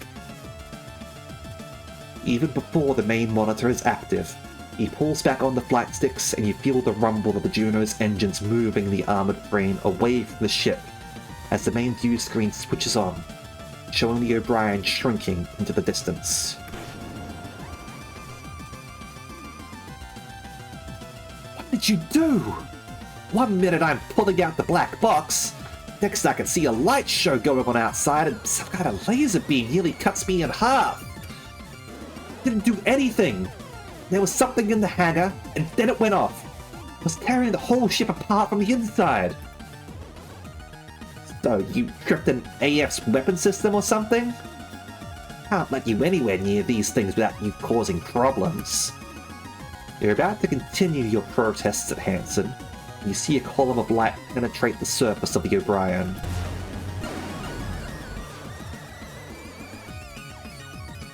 What the fuck? That's it! It's got to be some sort of prototype AF or something. Never seen a weapon like it. Tore through the O'Brien's hull like paper. What the hell kind of weapon is that? No idea, but we need to warn the Gundog immediately. Get back to the Gundog, right now. What? And leave that thing out here? Whatever that thing is, it just shredded the O'Brien from the inside out with a weapon we've never encountered before. Our bombs are out, and if it takes us down and gets the drop on the Gundog, they'll be sunk in seconds. Hanson looks from you to the screen showing the strange craft atop the O'Brien's hull, and after a moment of deliberation, turns the Juno towards the Gundog and sets off at maximum thrust. If we can warn them, maybe Dylan can get it in the long-range system and take it down with the cannons before it... Damn it! Grip tightly onto your seat as Hanson struggles to reorient the armored frame. Something had just struck you, hard. As the ensign regains control over the Juno, you see the enemy machine disappearing into the distance on the main monitor. The thing just slammed into us and took off like nothing happened. What the hell is it? Heading straight to the Gundog! Go! Now! What do you think I'm doing? Hanson barks as he resumes maximum thrust, causing your machine to judder and shake. As the enemy shrinks into the distance to the Juno's monitor, Hanson doesn't let up on the speed, maintaining the high level of acceleration. The tremors you can feel in the cockpit grow more intense the faster the armored frame moves. Grabbing onto the straps holding you in place with both hands, you pass your eyes over the readouts of the cockpit's various dials and sub-monitors. Almost all of them are flashing warnings or alerts, with the needles on the majority of the gauges deep in the red. Cruz, if you keep this up, the Juno's going to fall apart. Slow it down! Hansen smirks at your order, scoffing as he somehow finds more acceleration and increases the vibrations to the point that you feel like they'll shake you to pieces any moment now. This is my Juno, Lieutenant. Don't tell me how to treat her. She's not as delicate as she looks. We're gonna need all she's got to get back to the Gundog before that thing. Cruz, if we get back and we're dead... Yeah, you write me up to the captain when that happens. In this case, trust Hansen. Like, he's the pilot here, he knows his machine. You groan and close your eyes, trying to ignore the beeping that started and the high-pitched whine you hear coming from the back of the cockpit. You're aware of every second that passes as the two of you race back to the Gundog, the tension worsened by the near-constant screaming of the warning systems. With Hansen in control, all you can do is hope that you get back in time before the Gundog can be cut to pieces by the weapon you'd seen make short work of the O'Brien. You've lost track of how long you've been pursuing the enemy, when suddenly some garbled static bursts from the speakers and a shrill and panicked voice screeches at you. I repeat, this is Lieutenant Lord of the JFS Gundog. We're under attack by an unknown enemy unit. Any JCF ships in range, please respond. This is Lieutenant... Lord, this is Gundog 1, approaching the Gundog at... Cruz! How have you been? Get back to the ship right now! We're under fire from something! Hansen rolls his eyes as he's cut off by Vanessa's demand. Roger that, ma'am! Gundog 1 returning... NOW! Shaking his head rather than following up with an answer, Hansen quickly flicks a few switches, and you see the readout on some monitors switch to display information about the armored frame's weapons systems. As he does this, you turn your attention to the main monitor. In the distance, you can see small lights flickering in and out. Surrounding a point in space, the on-screen readouts inform you is the Gundog. Black's firing, I see. With the Juno approaching the ship at speed, you can see that the lights are actually rounds being rapidly fired from the Gundog's point defense system. A collection of rotary cannons mounted on turrets along the ship's exterior. You can tell from their short bursts and the erratic shifts in the direction that they're firing that the machine you ran into on the O'Brien is moving both quickly and unpredictably, with the automated cannons unable to keep up. Lord, this is Gundog 1. We're back at... Cruz! What the hell is this thing? How would I know? Useless. You hear Hansen mutter something under his breath, too quietly for the communication system to pick up. Just destroy it! You've already taken some heavy hits to the port hull. Yeah, I get it. Just tell Dees to watch that anti-air. As the Juno closes in on the Gundog, you watch the trajectory of the shots being fired from the point defense system, knowing that they indicate where the enemy machine was, rather than where it is. Based on the speed at which it's moving, you know that if you're going to have a chance at taking this thing down, you'll need to figure out a way to get ahead of it.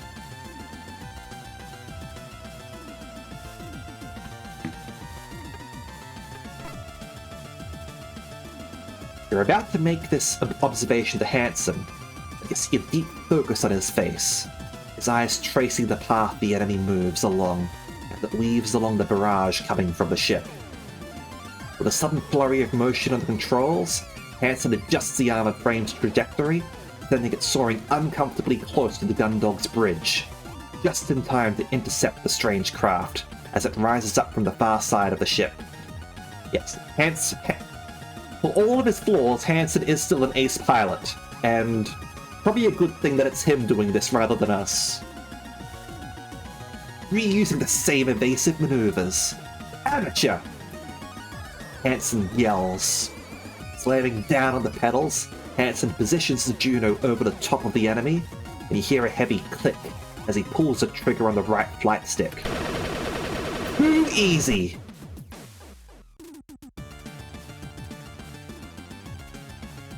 Missiles away! As the rounds from the machine gun slam into the target, Hansen presses down on the button on the left flight stick, sending a volley of missiles roaring away from the Juno's shoulder pod, and directly into the enemy, engulfing it in an explosion. Doesn't matter how powerful the machine is, the pilot's no good. What? As the smoke clears, staring back at you is the machine that you'd just seen hit by a swarm of missiles, each one individually powerful enough to destroy another armored frame. Instead of being totally destroyed, the craft looks completely fine. You don't even see a hint of a scorch mark on its armor. Excuse me for a moment.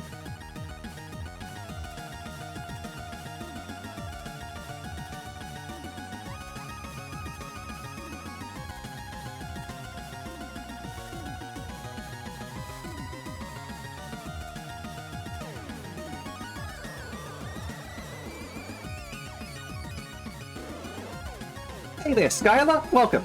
Hope you're doing alright. We're, in a mech battle. What's this thing made of? Hansen snarls, pulling the trigger with the right flight stick again, this time emptying the entire magazine into the target. As if totally indifferent to Hansen's assault, the craft turns to face you, and you see an increasingly bright light begin to build in front of it. The sparks and crackles of electricity running along its nearby surfaces. I mean, if we're able to get the goo that the engineer was working on, that might be able to stop this guy. If we can get it. Move! Don't tell me how to pilot! The ensign yells back at you as he navigates the Juno away from the beam that tears through the space you've just occupied. Only seconds after what felt like a moment of triumph, the tables have been so thoroughly turned you find yourself being slammed from side to side as Hansen executes a rapid series of maneuvers in an attempt to escape the enemy's pursuit. Huge beams of energy blast through the space around you every few seconds as the Juno dives, climbs, rolls, and banks. As he weaves through the hail of bullets coming from the Gundog's own defensive systems and the attacks from the enemy machine, Hansen's breathing grows faster and faster. Hansen, you can't outrun it! You're gonna need to figure something out! His eyes flicking rapidly back and forth from monitor to gauge, his hands twitching quickly, sending the Juno darting from place to place. Hansen doesn't seem to notice you at all. Hansen! Hansen! What? This isn't working! You need to do something! Don't tell me how to pilot! Stop it! You can't keep this up forever! We need to figure something out!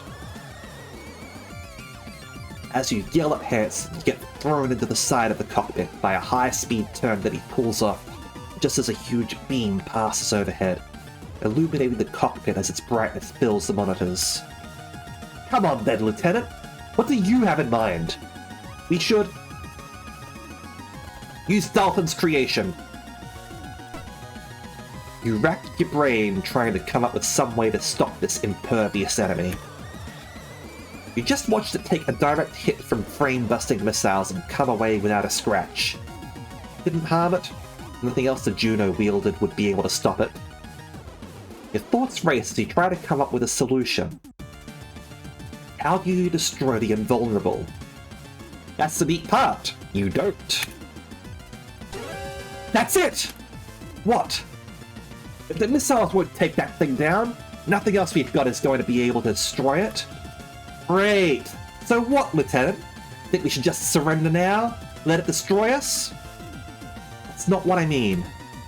If we can't destroy it, then we need to change tactics. We need to try and disable it. Hansen glances across to you with a sneer, clearly about to criticize your idea. Before he can respond, his attention is taken by another blast from the enemy's energy weapon, which he evades at the very last moment. Dalton's been working on a compound to seal hull breaches, but he's been turning it into ammunition for the Juno's machine gun too. If it works, we can track this thing. That stuff's made the set hard enough to act as a new hull. No way it could escape. Hansen scoffs at you despite being in the middle of carrying out a maneuver involving suddenly braking, dropping downward through space, and letting the enemy machine fly overhead so that he can fire another volley of machine gun rounds at its underside. If it works. Lieutenant, what if it doesn't? Are you going to trust that little dork with our lives? Have you got a better idea, Ensign? That's what I thought. As the Juno continues to shake from the strain, its engines are under, the sudden spins and turns Hansen is making it perform, you manage to lean towards the communication system and press down on a button that allows you to broadcast. Gundog, this is Gundog 1. Patch me through to cadet range. It's my controls. Hansen, I repeat, Gundog, this is Gundog 1. Patch me through to cadet. What do you want, Denacia? We're just about to send Rumney out, but the launch pads are damaged, so they're coming out the main hangar door. Deal with that thing for a few more minutes. Nothing we've got on the Junos are going to stop it, Lord. Just put me through to Dalton. He's busy getting Haru's AF out there. I'm in charge of this operation, Denacia, so don't go distracting my... Lord, shut up! Put me through to Dalton right now! Lieutenant, we're doing our best to get Haru out there. We just need a... Dalton, forget about Haru. Think you managed to make any more of your sealant ammunition? Huh? Yeah, I managed to make enough for 2 whole magazines, but... Send it out, now! Lieutenant, I've not tested... Now, Dalton! Yes, Lieutenant! The cockpit shudders as the armored frame breaks suddenly, following a tight corner that takes it around the rear of the Gundog and out of sight of the attacker. The Vigor slams backwards. Hansen remains focused and unleashes a barrage of machine gun fire just as the enemy soars past you. As you recover, you glare at Hansen. Was that necessary? Never waste ammo, Denacia. Before the other craft can respond, Hansen quickly maneuvers away, and you see the empty magazine eject from the Juno's machine gun. Range! Send the ammo out on a supply launch. Heading 0 Mark 30. Full thrust. Yes, sir. 0 Mark 30. Launch in 4 minutes. Get it done in 2, kid. Yes, sir.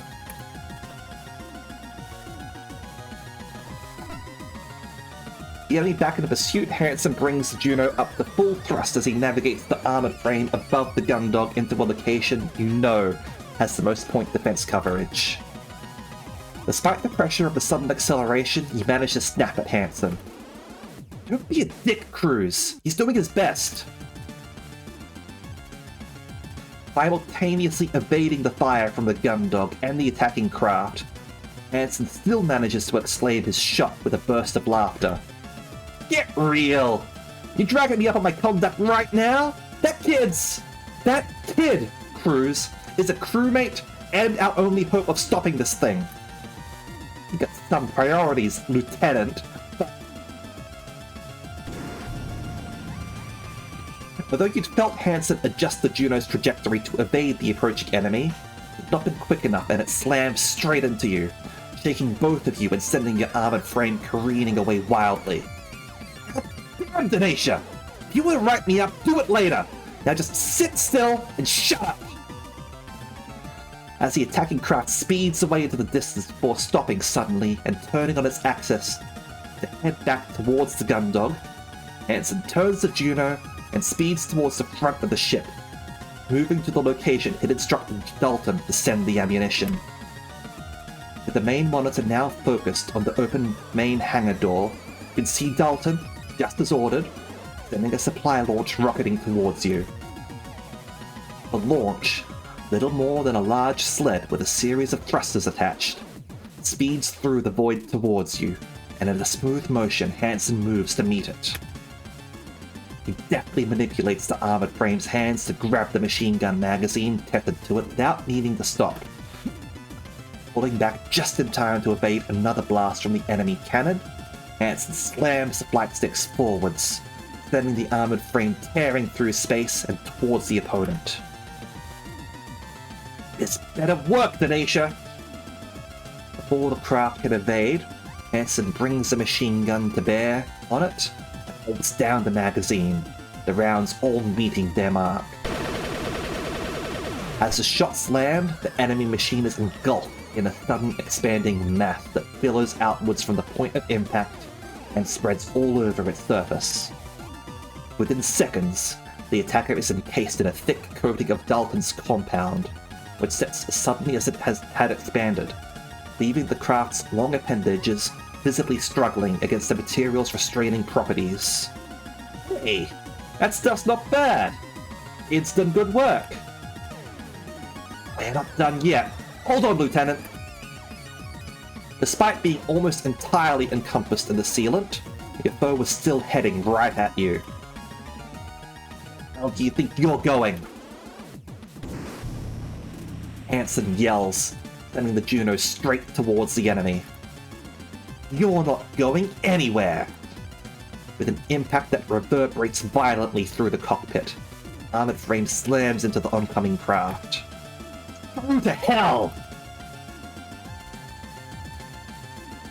Shing! You watch as with a rapid sequence of button presses on the right flight stick, Hansen commands Juno to let go of its machine gun and draw its combat knife. The whole armored frame shakes with each impact as Hansen drives the knife over and over into one of the small portions of exposed armor showing amongst the mass of sealant.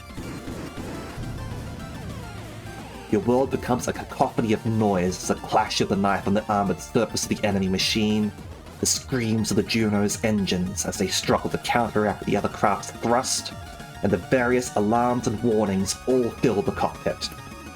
Go! Down! You! Help! Suddenly, you're forced back into your seat by a rush of acceleration. Hansen, what's going on? You just about manage to turn your head against the force of the thrust. See Hansen shunting the flight sticks back and forth and stomping on the pedals. Its engines must have cut out, but the controls have gone on ours. I can't stop them. As Hansen continues to struggle with the controls, Vanessa screeches at you over the radio, sounding more panicked than ever. Cruz! You're headed straight for the hangar! Change course, Cruz! I'm trying! Cruz! You're going to...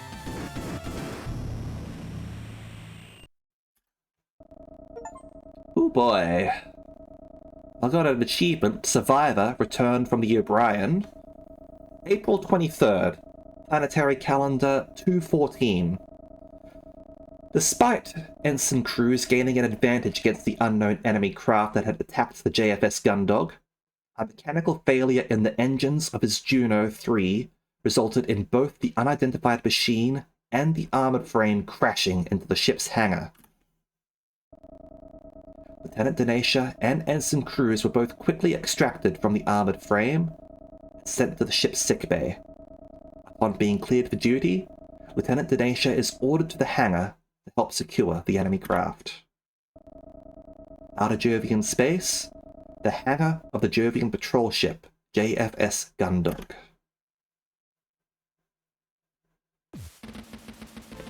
Oh boy. You stretch your neck from side to side and roll your shoulders as you wait for the captain's judgment. Let's save the game here. Chapter 7. Yeah.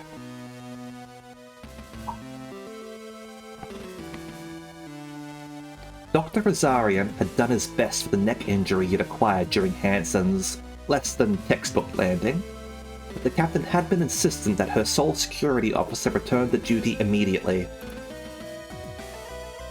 As a result, after a cursory once-over, the doctor had given you an anti-inflammatory injection on one side of your neck, and an injection of painkillers on the other, before sending you on your way.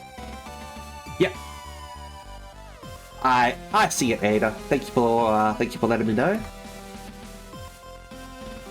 This had left your neck numb, and with the vague sensation that your head could become detached any moment. But at least you were up and about. Surveying the hangar, you know you should be thankful for this miracle. Both Hansen's Juno and the craft it had been fighting sent the hangar at full thrust. If Dalton hadn't thought quickly and activated every single piece of arrestor gear available, the two machines would have torn straight through into the belly of the Gundog. On top of that, had slammed into the storage container that held the tank that he'd been keeping his experimental high-density foam in, causing it to rupture and coat the attacker in the substance and adhere to the hangar floor. Lovely.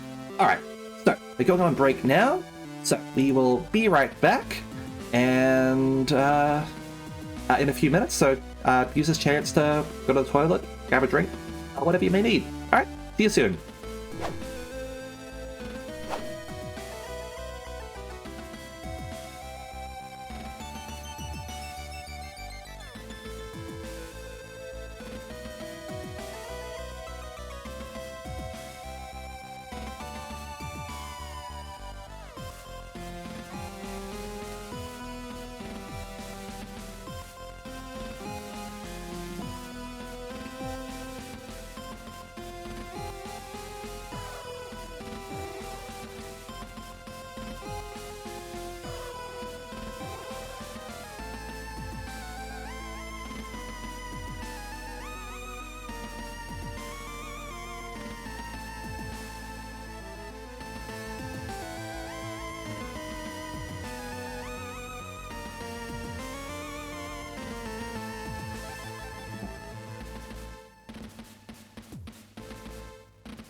All right, we are back.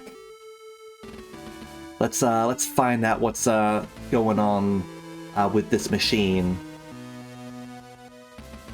I'm curious what happens with some of the other choices that you can make there. Just how divergent things can be in this game. So that's something that the viewer can check by purchasing the game themselves and trying out some of the other options. Alright.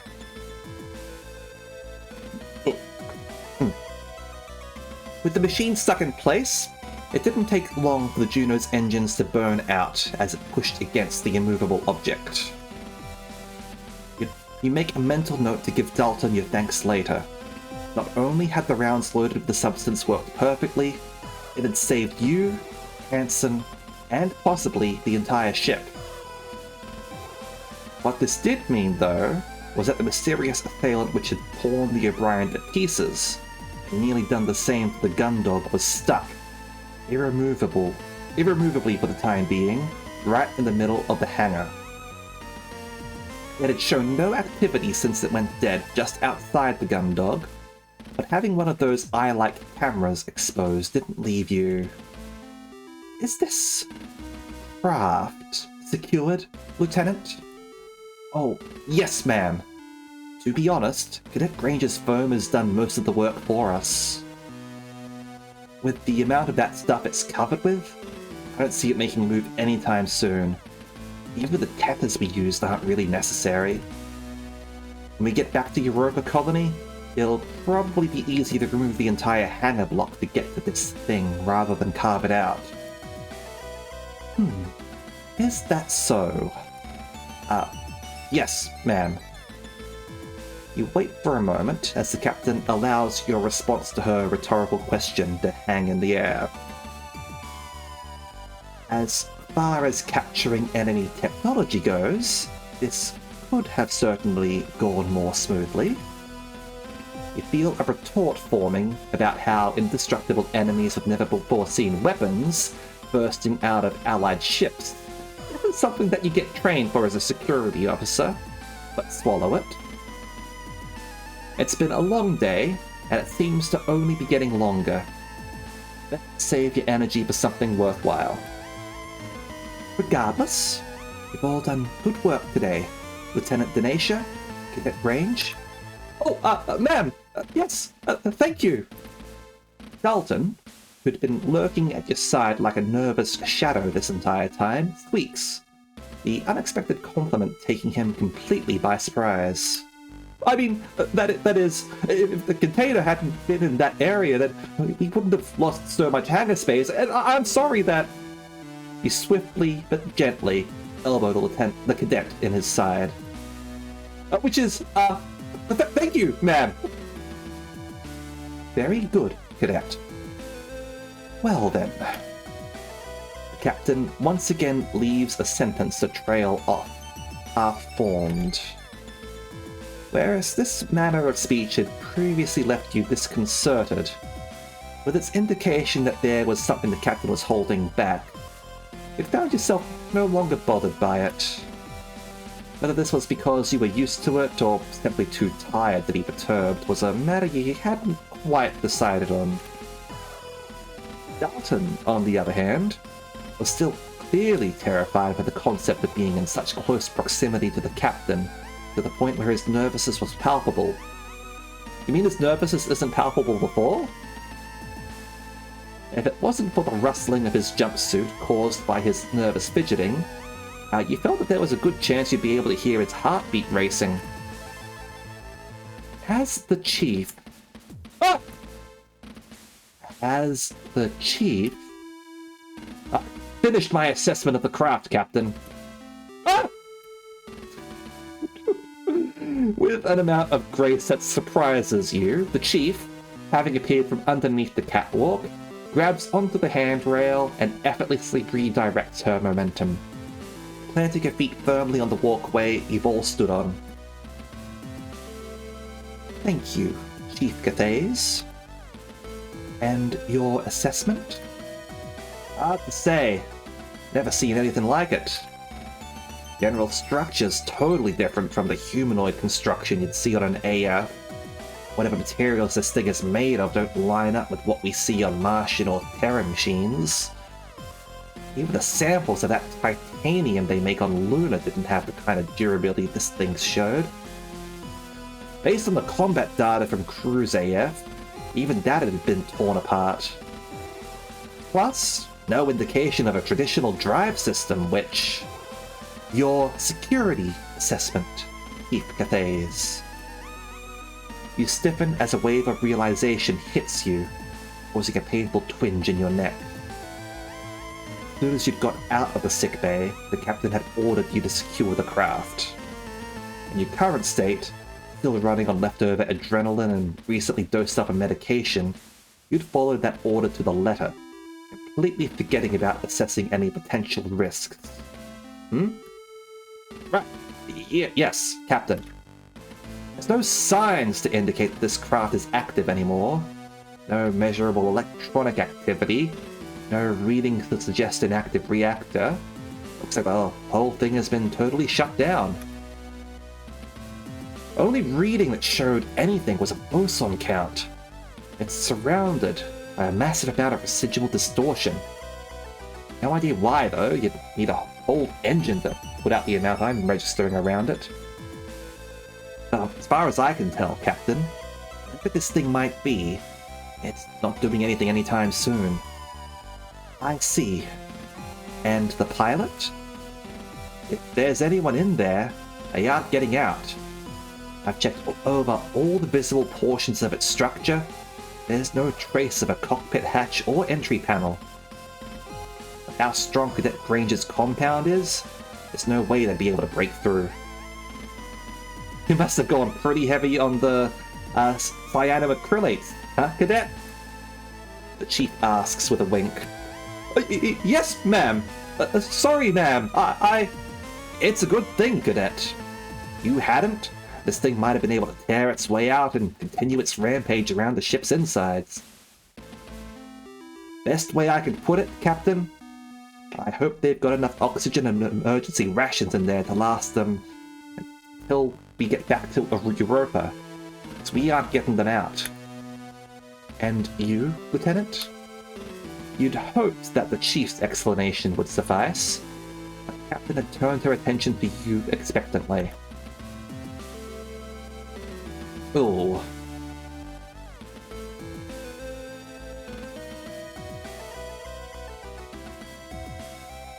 I mean, at that point, we're just bullshitting, right? Oh, what's going on here? Something was on my controller. Okay. So, agree with the Chief. Like, trying to add something else when we don't actually know anything else, like, that just makes us look like an idiot. I think Chief Cathays has just about covered it, Captain. I didn't see anything that looked like a hatch when we were securing it, so I don't think anyone's getting out of there. I see. Nothing to add? You spend a brief moment trying to come up with some other comment you can add to what the Chief had said, but feeling another twinge in your neck layer over the already present exhaustion, you realize you simply don't have the energy. No, ma'am. Well, makes life easier. Swift classes weren't designed with Briggs. The Captain takes a moment to move to the railings and places her hands onto them, resting what little of her weight remains in this low gravity on the support, whilst also drumming her fingers against them. As you watch Captain Bartomuse, you see the brief glimmer of a spark in her eyes. A slight change transforming her in front of you from the consistently disinterested captain you know, to a canny, analytical version of herself. She turns back to face you, pivoting on the one hand she keeps on the railing. In that case, our priority is getting this back to Europa Colony where it can be investigated properly. The less time we have with this on board, the less risk it poses to us. Chief Cathays, I want those engines online now. Chief Grange, I want Ensign Cruz Juno fully operational and combat ready. If this decides to reactivate, I want to be ready for it.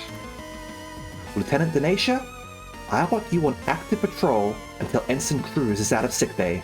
You, Rumney, and Cruz will be carrying out patrols around the clock until we dock at Europa.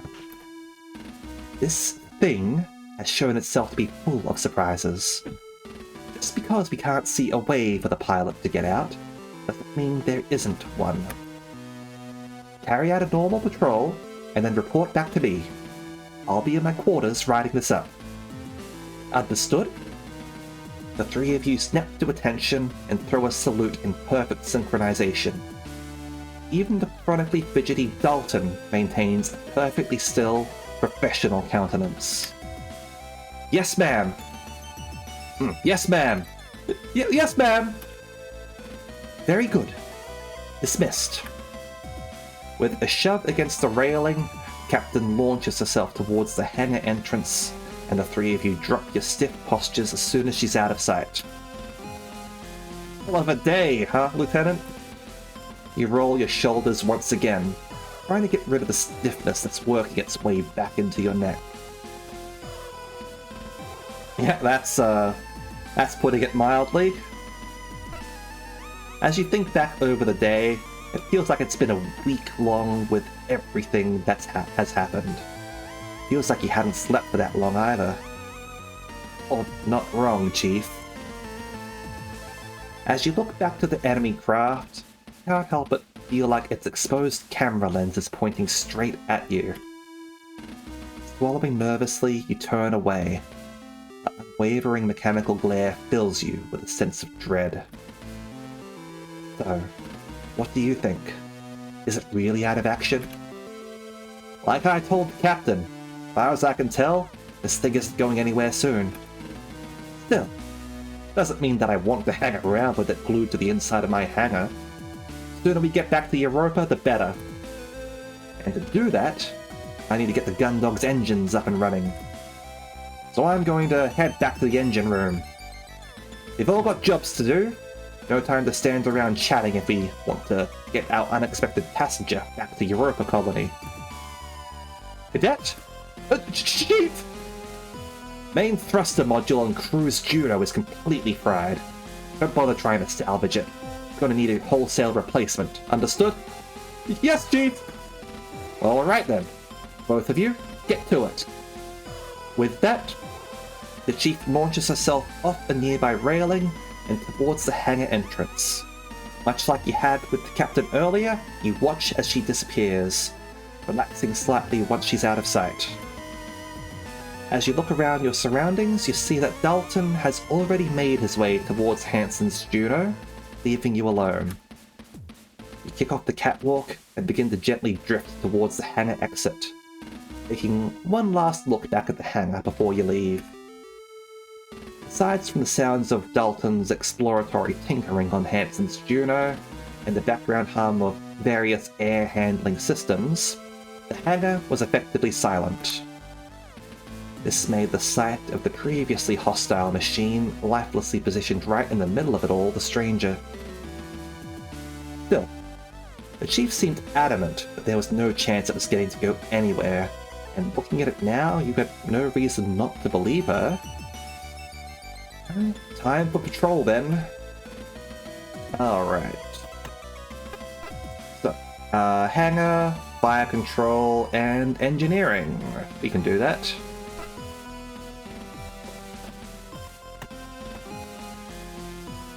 Most of it looks to still be in working order. It's going to be tricky to use it for anything considering how full the hangar is right now. That sack of crates is everything that Dalton could salvage after the crash. A good portion of our supplies were destroyed, sucked out into space, or are stuck inside that huge mess. Shouldn't be a problem since we're heading straight back to Europa, but if we're out here much longer, it could become an issue. No one's actually had time to check on what we've lost. With the hatches below the armored frames damaged in the attack, if either of them need to leave the hangar, you're going to need to go through the main door. Hopefully, we don't see any more action for the rest of this mission.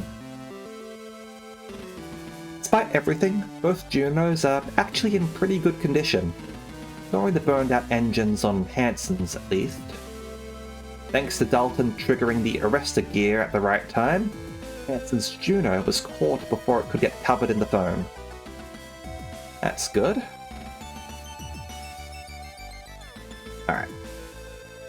You grip the railing and lean forward, shifting yourself into a position where you can view as much of the machine and the surrounding mass of rock-solid foam as possible. Just like the Chief said, no signs of activity, No signs of life. Your grip tightens as you remember your encounter with it. Even though you'd not been the one piloting, being there whilst Hansen had fought tooth and nail just to stay alive had shown you how dangerous it was. How powerful. If it hadn't been for Dalton's foam rounds, how much longer would Hansen have been able to hold out?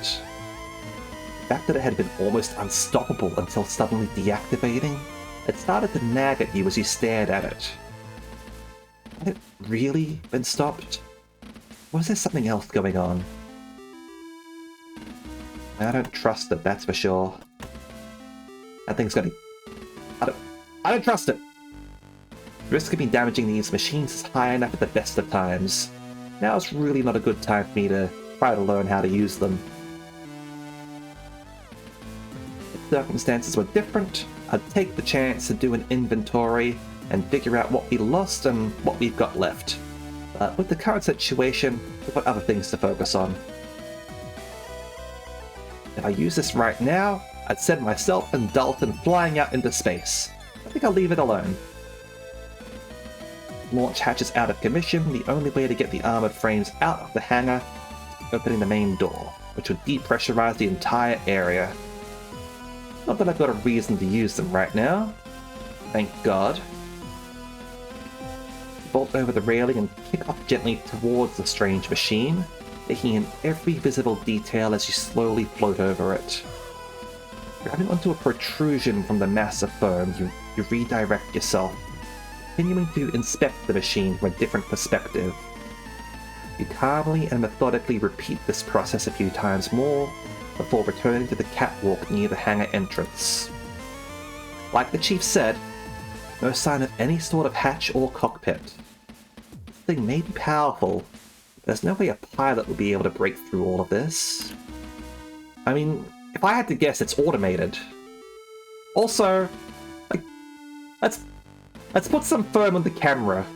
I don't want them looking at us. It's scaring me. Alright, so I've got, got Cassandra's keycard again, do I? Alright then. Hey, Dalton! You shout across the hangar as you shove off the railings towards him, hoping that by giving the cadet as much notice as possible you won't spook him. Lieutenant! How can I help, Lieutenant? You sigh inwardly. Though he wasn't alarmed or shocked, you could tell he was more nervous than usual. Nothing to worry about, Cadet. Just part of the patrol, making sure to check in on everyone. How are you doing? Oh, I'm doing all right, Lieutenant. Thank you. Are you sure? It didn't seem possible for Dalton to be more apprehensive, but looking at him now, you could see something eating away at him. Are you sure about that, Cadet? Well, I am... In the span of half a sentence, Dalton goes from a bundle of nervous energy to totally deflated. I don't want to be here anymore. Everything's gone wrong, and it keeps getting worse. I have to be here alone with that thing, and I'm scared. I don't want to be here anymore. Oh, poor little baby. Poor little puppy dog. I don't want to be here anymore. Hey, Dalton. It's all right. Don't. Taken aback, you tentatively move towards the cadet, raising your arm to lay a reassuring hand on his shoulder. Dalton bats your hand away, simultaneously wiping his eyes with his sleeve, smearing tears across his face. No, I'm fine, Lieutenant. I was just... sorry. I'm just a bit stressed out, and it's been tough, but I need to fix the... You move forward again.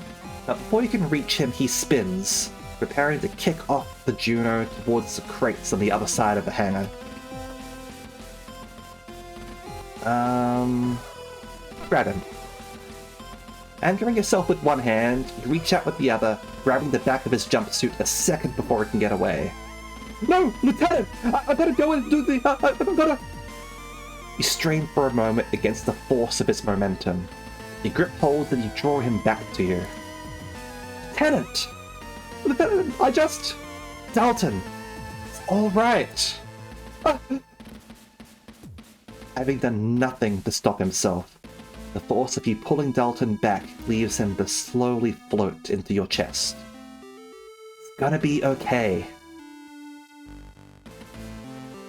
As Dalton floats limply in silence, keep your grip on him, but don't say anything, not wanting to push him before he's ready.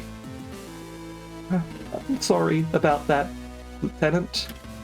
I didn't mean to get so worked up. It's just been a really stressful day, and I'm finding it a bit tough. You move back slightly, giving yourself enough space so that you can look Dalton in the eyes. Or you would, if he wasn't dejectedly avoiding eye contact. Hey, Dead. Alright. This job's not easy at the best of times. It's fine to be stressed out. I know, but I really shouldn't be. You release your grip on his jumpsuit, laying the hand on his shoulder instead. Come on now. Fine. You're right. It's been a really stressful day. We're all feeling the pressure right now. There's nothing wrong with admitting that. If we're being honest, I'd be more worried about anyone on this ship who's not feeling the strain. Hey there, Senpai! Let's have a hydrate, shall we? And, looks like I'm stretching as well. Give me a moment.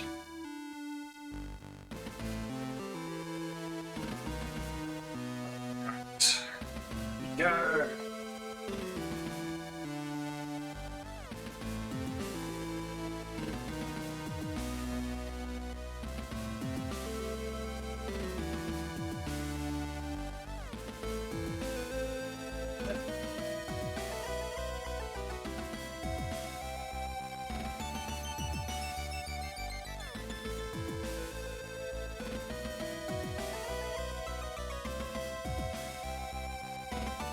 Alright. Yeah. Yep, so I've done that line. But the chief and the captain and you... Trust me, Cadet. Everyone is feeling it at the moment. Turning away from you to look at the strange machine amongst the mass of foam at the other side of the hangar, trainee engineer sighs despondently before looking back to you. But how do you all deal with it? Can't help but smile at Dalton's question. I wish I could tell you. Oh. Hey. You move your hand from Dalton's shoulder, instead patting him reassuringly on the arm. You're doing good work. I know it's tough, but just focus on what you've got to focus on. Let us worry about the rest, okay? Thank you, Lieutenant. I'll do my best. That's all you can do, Cadet. Letting another deep sigh out, Dalton turns back to the engine module he'd been preparing to remove, grabbing onto a handle sticking out of an open maintenance hatch with one hand, and rubbing his still teary eyes with the back of the other. I should really be... Of course. No problem. That is feeling a little bit better, at least. Sometimes you need to vent it a little. Dalton's busy with getting the engine module removed from Hansen's Juno. I should leave him to his work.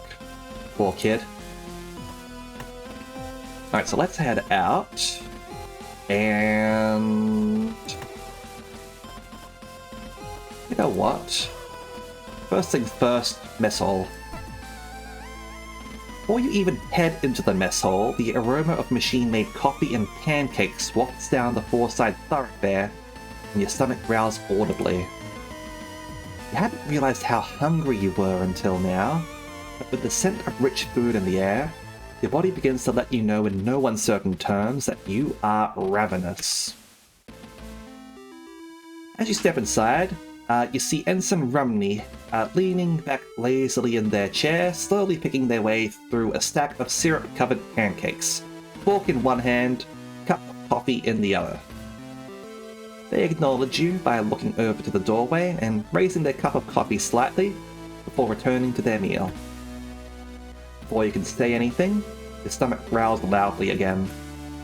A smirk appears on the pilot's face briefly, but is quickly dismissed as they go to take another mouthful of pancake. As they carry on eating, you decide to leave them to it for the time being and head into the room to take a look at the available options. Looks like these are both working fine. If they weren't, Cassie would probably commit mutiny or something to get them fixed. Looks like with the exception of pineapple salad, everything else still has the necessary ingredients available. Oh good, there's no pineapple salad left. That's good. We don't have to worry about anyone dying anymore unless someone happens to have taken the last pineapple salad, in which case they're doomed. I feel like something a bit more substantial than a fruit salad though, so that's no great loss. Haru's coffee. They take it pitch black and so thick you could stand the spoon up in it. I thought it was gross when they put their cigarette out in it, but as it turns out it was pretty gross to begin with. You look at the vending machine and consider the available snacks. Thought of a chocolate bar seems appealing, and you take your ID card out of your pocket, slide it into the machine's card slot, and key in your selection. The coil spins slowly, and your bar is eventually ejected, landing at the bottom of the machine near the access hatch. Silent voice. Nice. I'll save this for later. Approaching the machine, you look over the list of menu options. You've been surprised when you first got on board that the choice was just as extensive as the machines on much larger ships you've been stationed on. And probably the same machine, right? The problem with this was that all the choice made it difficult to decide on what you wanted to eat. You spend a minute or two going back and forth over the various menu options before narrowing it down to... I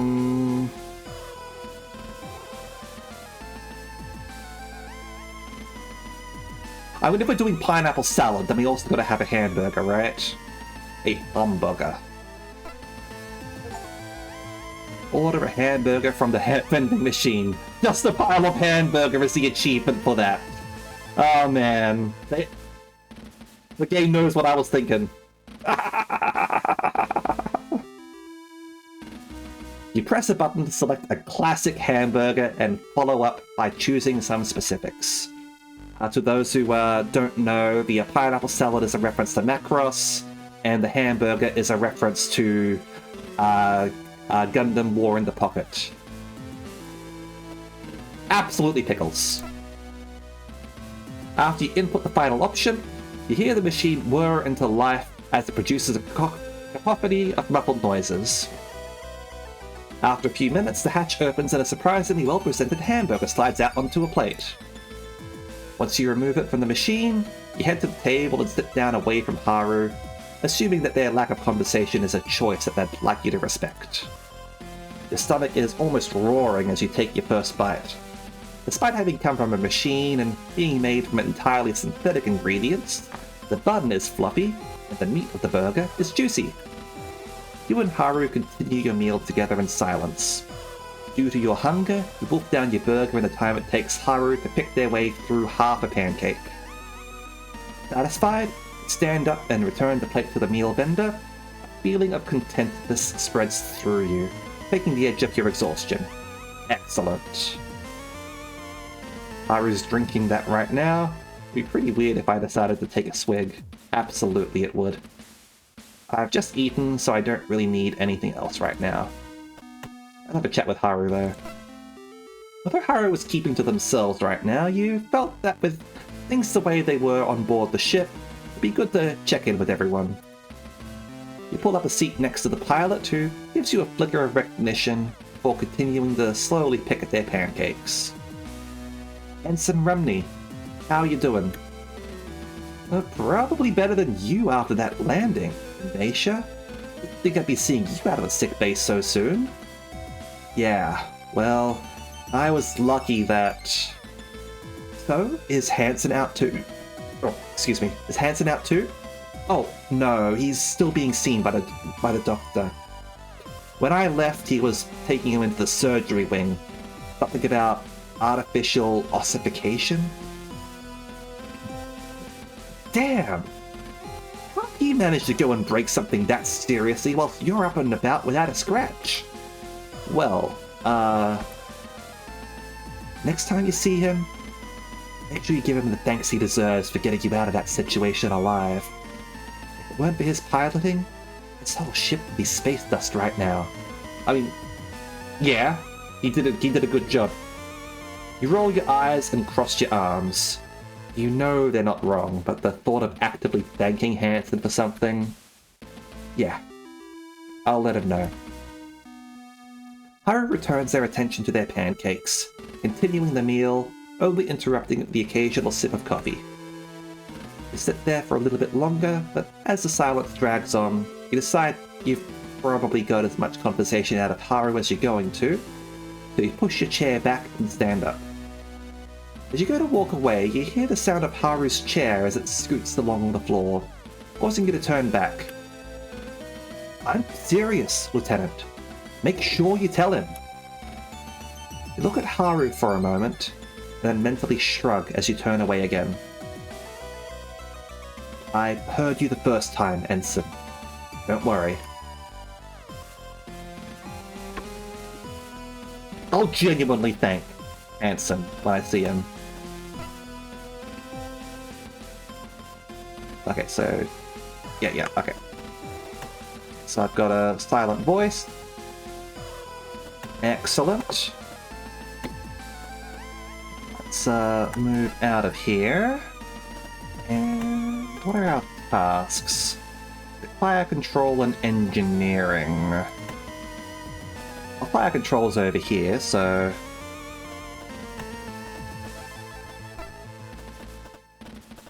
Let's go check in there. In order to carry out a security patrol by the captain, and with you being up to speed with what was going on in the hangar, that meant fire control was your next stop. As you step into the small room, you're surprised as Dylan turns around immediately. Hey, Lieutenant. They send you to check up on me? Just a standard security patrol, D's. How's it all going? The normally placid warrant officer rolls his eyes, theatrically slumping back in his chair and gesturing to the monitors all around him with visible frustration. Oh, you know. Great. I've been ordered to remain on high alert, but the issue with the long-range targeting system is even worse than before. I can't actually do anything unless we got a target in visual range, which means I've got to keep looking at every one of these screens all the time and nothing else. So, you know, living the dream. I mean, is Dylan Australian? That's a very Australian, that's very Australian slang right there. What's wrong with the long-range system? As if I know. Same thing as before, just worse. That's how the enemy got the drop on us? Like, we didn't know that they were there until they were, like, right on top of us. Otherwise, I might have been able to get some shots in from the main guns. Well, I'd have been able to do something against that machine at least. Not like the point defense cannons were any use. I swear I almost got it so many times, but it moved faster than the cannons could, and even when I tried to lead the target, it's too erratic to figure out where it'd be. Ugh.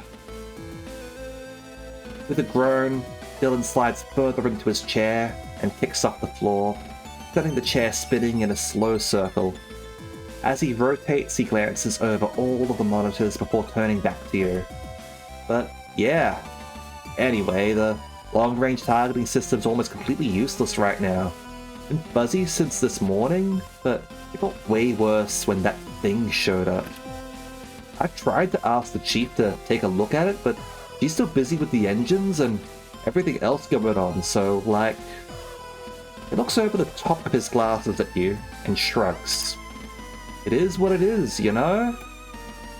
Dylan makes another rotation, this time gently brushing his hand over the targeting system controls, shifting their focus slightly as he rotates past them. So, what's up with you, Lieutenant? Got pretty gnarly out there, huh? You alright? take a moment to rub your neck. Notice it was beginning to stiffen and the pain was creeping in around the edges. Hopefully whatever the doctor had given you would hold out for a few more hours. Yeah, not too bad, Bees. Thanks for asking. That's good, yeah.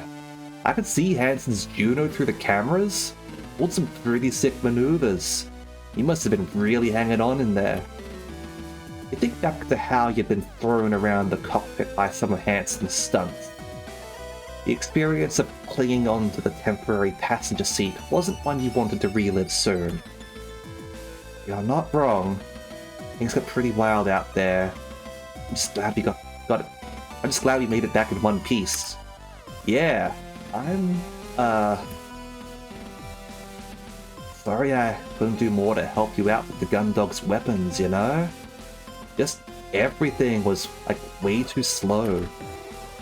You smiled and waved your hands subtly to dismiss Dylan's concern. Don't worry about it, Dees. You couldn't do much against it either. I don't think there's anything on board that could have taken that thing out. Yeah, you might be right, huh? Silence hangs between the two of you, and you're about to make your excuse to leave before Dylan leans forward in his seat, looking you dead in the eyes and speaks in a hushed tone. So, like, what is that thing, Lieutenant? What happened on the O'Brien? Is it, like, Martian? Terran? What's the deal? Have you got to the pilot yet? You place your hands on your hips before shifting your weight onto one foot and crossing your arms instead. Whilst exhaling deeply, you break the eye contact and look around the room at the monitors, finally looking back to Dylan, who sits there staring at you expectantly. Honestly, Dees, I've got no idea. All I know is that it blew the O'Brien to pieces, and then came for the Gundog, and nothing we've got seems to have been able to scratch it. Dylan lets out a loud sigh, making his frustration obvious. Great. Okay. Well, thanks anyway, Lieutenant. Guess I better get back to these monitors in case another one comes looking for its friend. Sure. I'll check it out on you later, Dees.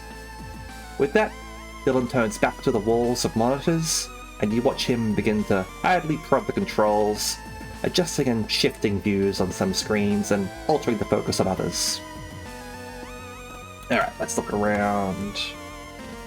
Same old mess of readouts and views of various points outside the ship. Dylan said that the long-range targeting system is out of action. Some of these displays do look fuzzier than the others.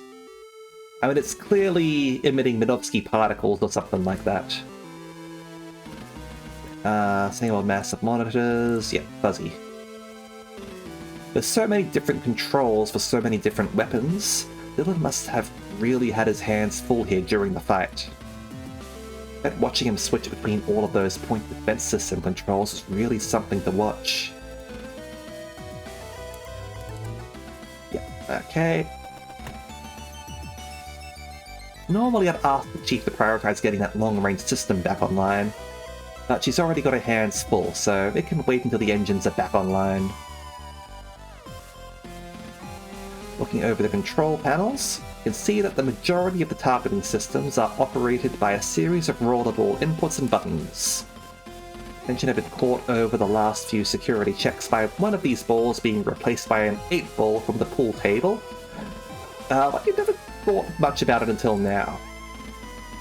Lean over to the panel with the 8-ball in it, and take it out of the recess it was set into, revealing a series of small rolling components set into a half-sphere recess. Hey, can I help you there, Lieutenant?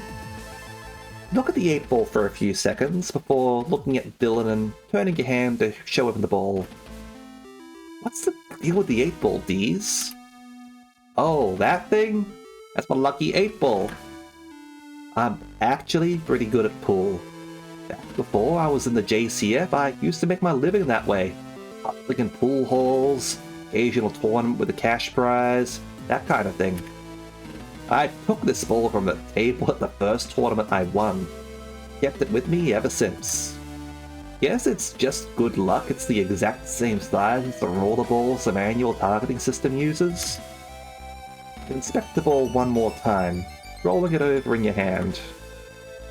It's not a trick ball or anything. Wouldn't be any good aiming for the weapons otherwise. Just a standard 8-ball. Huh, I see. Carefully lay the ball back into the recess and step back. Alright, these, well, I'll leave it to you then. Sure thing, Lieutenant. Oh, these. Yes, Lieutenant? How come you're not listening to your music? A loud groan, Dylan leans back in his chair and stares at the ceiling for a moment before looking back to you. I'm on high alert, and because the long-range system's out, that means that we're on visual range targeting only, so I don't get any early warnings or detection notices. Gotta be on lookout the entire time. I can't put an album on or take it easy. It's killing me. Ah, I see. But what good's it even gonna do if I see another one of those things? Gundog's weapons couldn't keep up with the one that made itself at home right inside the ship.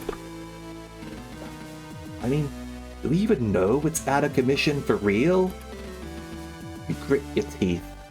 You'd like to give Dylan some reassurance. You were having similar thoughts yourself. I just want the chief to fix it so I can get back to my music. Feel like if I have to sit here in silence for much longer, I'm gonna go nuts. Well, if I get the chance, I'll bring it up with her. Alright? Nice. Thanks, Lieutenant. No problem, Dees. But actually, a task? No, alright. Didn't think so. Alright, so back out here. Yep, we'll sign up for the craft in the hangar isn't a threat right now. Hopefully Dalton's alright in there on his own. The way that thing was able to completely outmatch the Gundog's weapon system was pretty scary. I want to imagine what would have happened if there had been more than one. Actually feeling a lot better now that I've had something to eat. Hope it keeps me going for a little while longer. Alright. Move from here. Head to the crew quarters. What if Hanson's still in the sickbay? I get the feeling that if I don't give Hanson my thanks, then Haru's gonna be on my case. Really gotta hand it to Dalton. That phone he made is pretty incredible. I know it's not what he created it for, but it saved our lives in there. Oh, things got Dylan pretty stressed out. Must be tough to do nothing but sit in silence watching those screens. Main focus should be on patrolling sensitive areas of the ship, not snooping on crew members. Don't think I'm going to find anything useful in there right now. Yeah, not snooping. Could go in there, or I could get on with patrolling the important parts of the ship.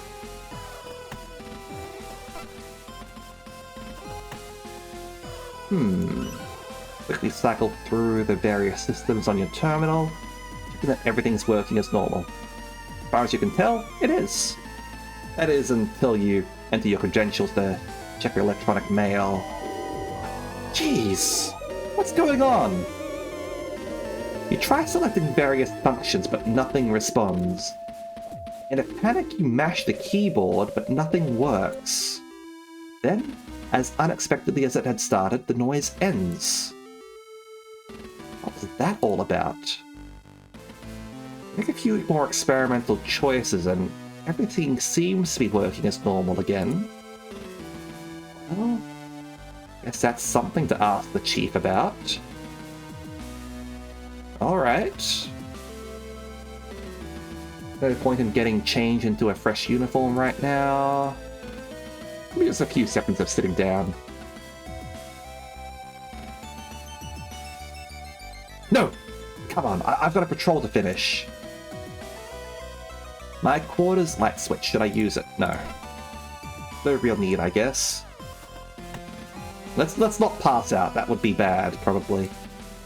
No time for reading right now. I really hope things will be calm enough between now and getting to Europa for me to get a little rest. Standard issue crew bunk never looked so inviting. Well, maybe the one in Cassie's quarters, but that's usually got something mine hasn't. Got Cassie. Figured when this day was over I'd get some sleep and change into a fresh uniform, but the way things have gone, feels like it's going to last forever. Seems fine now, but there's definitely something going on with the computer system. All those doors in the O'Brien. I'm gonna think about what was on the other side. Alright, let's leave here. And that quarters 2. Dr. Rosario's dealing with Hanson right now. Thankfully, it seems his medical skills are much better than his bedside manner. Captain sent the chief to restart the engines, but that's what she was doing before we left for the O'Brien. How are they still offline? I know she can be a bit scatterbrained sometimes, but she always comes through when it counts. I'd rather have had Cassie on the end of the line during that battle than Vanessa, that's for sure. You wouldn't think someone could be so unhelpful in life or death situations twice in one day. But then, you probably haven't met Vanessa Lord.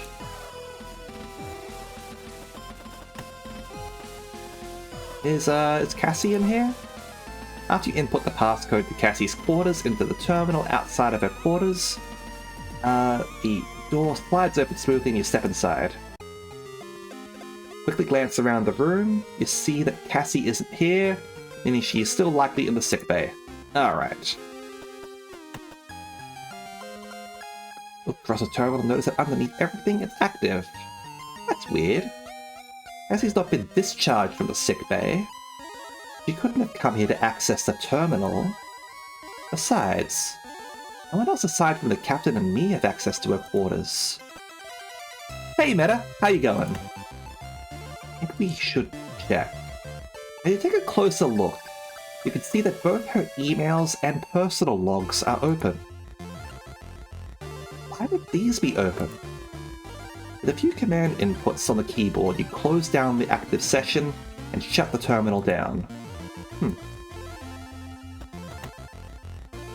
I've deactivated the terminal. It's weird that it was active in the first place, though. She's in sickbay much longer. The bed there is going to end up looking like this. Must be my imagination. This room seems a little bit messier than the last time I've been here. But Cassie's still in the sickbay. Maybe it was the shocks from that thing's attack on the gun dog knocking things loose? I could lose an entire day to tidying up this room, so I'm not going to start now. As if I've got time for a break right now.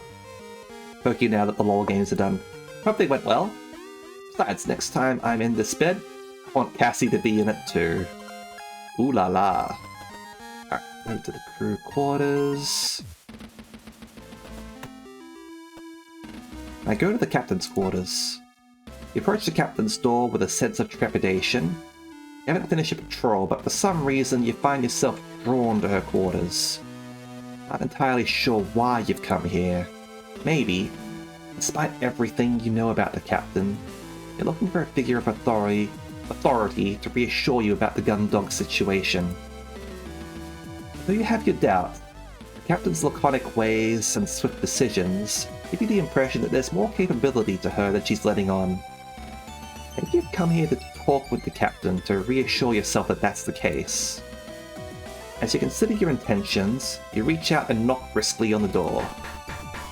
You wait a few seconds and eventually you hear the muffled voice of the captain within. Enter. You press a button on the terminal next to the door and it slides open, allowing you to step inside. As you enter, you take a deep breath of air in preparation for the malodor that you'd encountered the last time you'd been in this room. Fortunately for your nose and your lungs, The reactivation of the Gundog's life support systems included the air scrubbers. Although the quarters had smelt unpleasant the last time you were here, it wasn't due to anything that had stuck around, but now the atmosphere had the same familiar, sterile scent as everywhere else. You do your best to exhale slowly and subtly as you approach the captain, no longer needing the reserve of clean corridor air to bear the smell of the quarters. Ah, Lieutenant. You stand to attention as the captain acknowledges you, although she doesn't give you her full attention. Instead, she continues to type something into her terminal. I take it you've finished your patrol? She strikes a final key as you hear the mechanical repetition of a printer from somewhere on the far side of the desk. No, not yet, ma'am. Captain remains silent as she leans across to one side of the desk. You hear the tearing of perforated paper. You continue to watch as she comes away with a series of pages, all connected, but which fold at regular intervals where they have been neatly punctured with rows of small pinprick-like holes. It's like a dot matrix printer. She efficiently concertinas the pages together and then places them into a drawer on the other side of the desk, which you recognize as the one you'd obtained the emergency input codes from. With a click, she locks her drawer, finally turning her full attention to you. Is there an immediate issue, Lieutenant Denacia?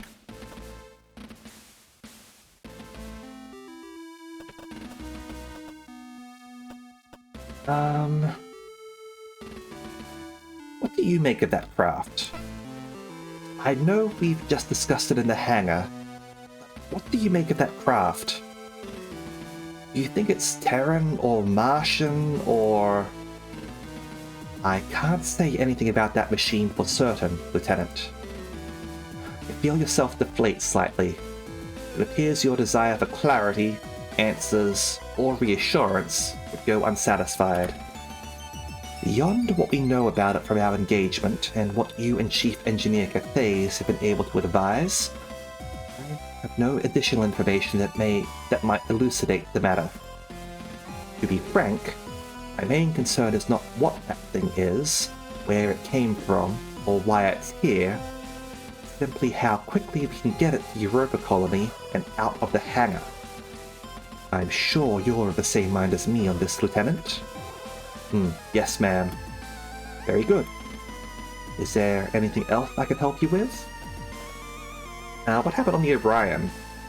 I thought now might be a good time to go over what happened aboard the O'Brien.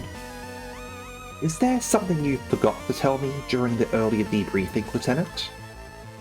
Whilst it was true that you had given the captain a breakdown of the events aboard the O'Brien as soon as you'd been dismissed from the sick bay, there hadn't been much more to that conversation than you reporting the facts. If the captain had come up with any countermeasures or preparations to ensure the same fate that befell the O'Brien's crew wouldn't happen to the Gundogs, he hadn't shared it. No, ma'am. I was just wondering if you'd had any thoughts about any protective measures we might be able to take to keep the crew safe. Lieutenant Denacia, from what you told me, the O'Brien's crew, with the exception of Dr. DeBoer, had been neutralized at their posts, correct? Yes, ma'am. With that in mind, alongside the fact that we don't know what this thing is, how it operates, or the extent of its abilities, I don't see much point in trying to come up with countermeasures to weapons we don't even know exist. Do you, Lieutenant? You're a little bit shaken by the captain's apparent indifference to the threat of the machine currently sat in the hangar. Then, you couldn't really argue with her logic either. Well, no, ma'am. Precisely. For now, we're stuck with whatever this craft is, and with our communications system out of action, we have no choice but to carry on as best we can. Do you disagree with this course of action, Lieutenant? It takes a brief moment of thinking for you to realize that she's right. For the time being, you've got no way of knowing what the machine can do, so no way of counteracting it. No, ma'am. Well then, unless there's anything else, what will happen at Europa? I was wondering, what do you think will happen when we get back to Europa Colony? With a long sigh, Captain leans back in her chair and steeples her fingers. Given the nature of our cargo, I imagine that the Gundog will be isolated before we even reach Europa and the crew removed. From my knowledge of the JCF review process, I expect that after that, there will be a lengthy debriefing, which will be accompanied by a full review of the ship's logs. It's likely that we'll all be held separately until they can be confident that none of the crew can be connected to the craft or the loss of the Orion. If they come to that conclusion, they'll still remain under supervision, but with the freedom of the colony, until the higher-ups are happy that there's no need to follow up, thereupon will be returned to duty. If they don't decide that, well, I suppose one way or another we can look forward to an extended period of leave. Whether that's in a holding cell or on Europa Colony is up to what's decided by the investigators. You shudder at the sight of the captain's wry smile. It was an expression you rarely saw, and given the discussion it did little to make you feel at ease. Does that help clear things up, Lieutenant? Although it had given you an insight into what to expect, the revelation hadn't made you feel any more positive about what you could look forward to once you'd returned to European space. Yes, thank you, ma'am. Good. Is there anything else? Nothing further. Actually, ma'am, I think that's everything I wanted to go over. Very good, Lieutenant. Dismissed. Alright. So, we are going to quickly move back here into the central hub. And we will go to the sick bay. And we're going to save the game here. Because it looks like we've gone a little bit over time, unfortunately. We will resume this game next week, hopefully. Alright? And hopefully, that was something that everyone enjoyed. That got really exciting there, all of a sudden, which was great to see. Not that I wasn't having fun before or anything like that. I was absolutely enjoying the game, but damn, that got really hectic for a moment there, absolutely. So, as for what we're doing for the rest of the week,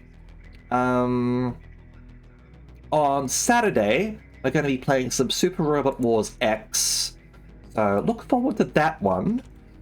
And on Sunday, we're actually not doing Super Robot Wars. I recently got invited to another TTRPG stream of Summon Too Many Heroes. So we're going to be doing that on Evan's channel, and that's going to be at 8 p.m. To my knowledge. So an hour before I normally stream. Yeah, look forward to that. Anyway, we are going to go and raid Yuna Sakura right now, who is playing Of the Devil, which is a game that I've got my eyes on, actually. That's a game that looks to be like a cyberpunk, like Ace Attorney game or something like that, or a detective game or something. So I really want to play that on stream at some point. Expect that in the future, eventually. All right, I'm not sure when, but eventually. As yeah, it looks really cool. So thank you very much as always, and I hope to see you all next time. Okay, see ya.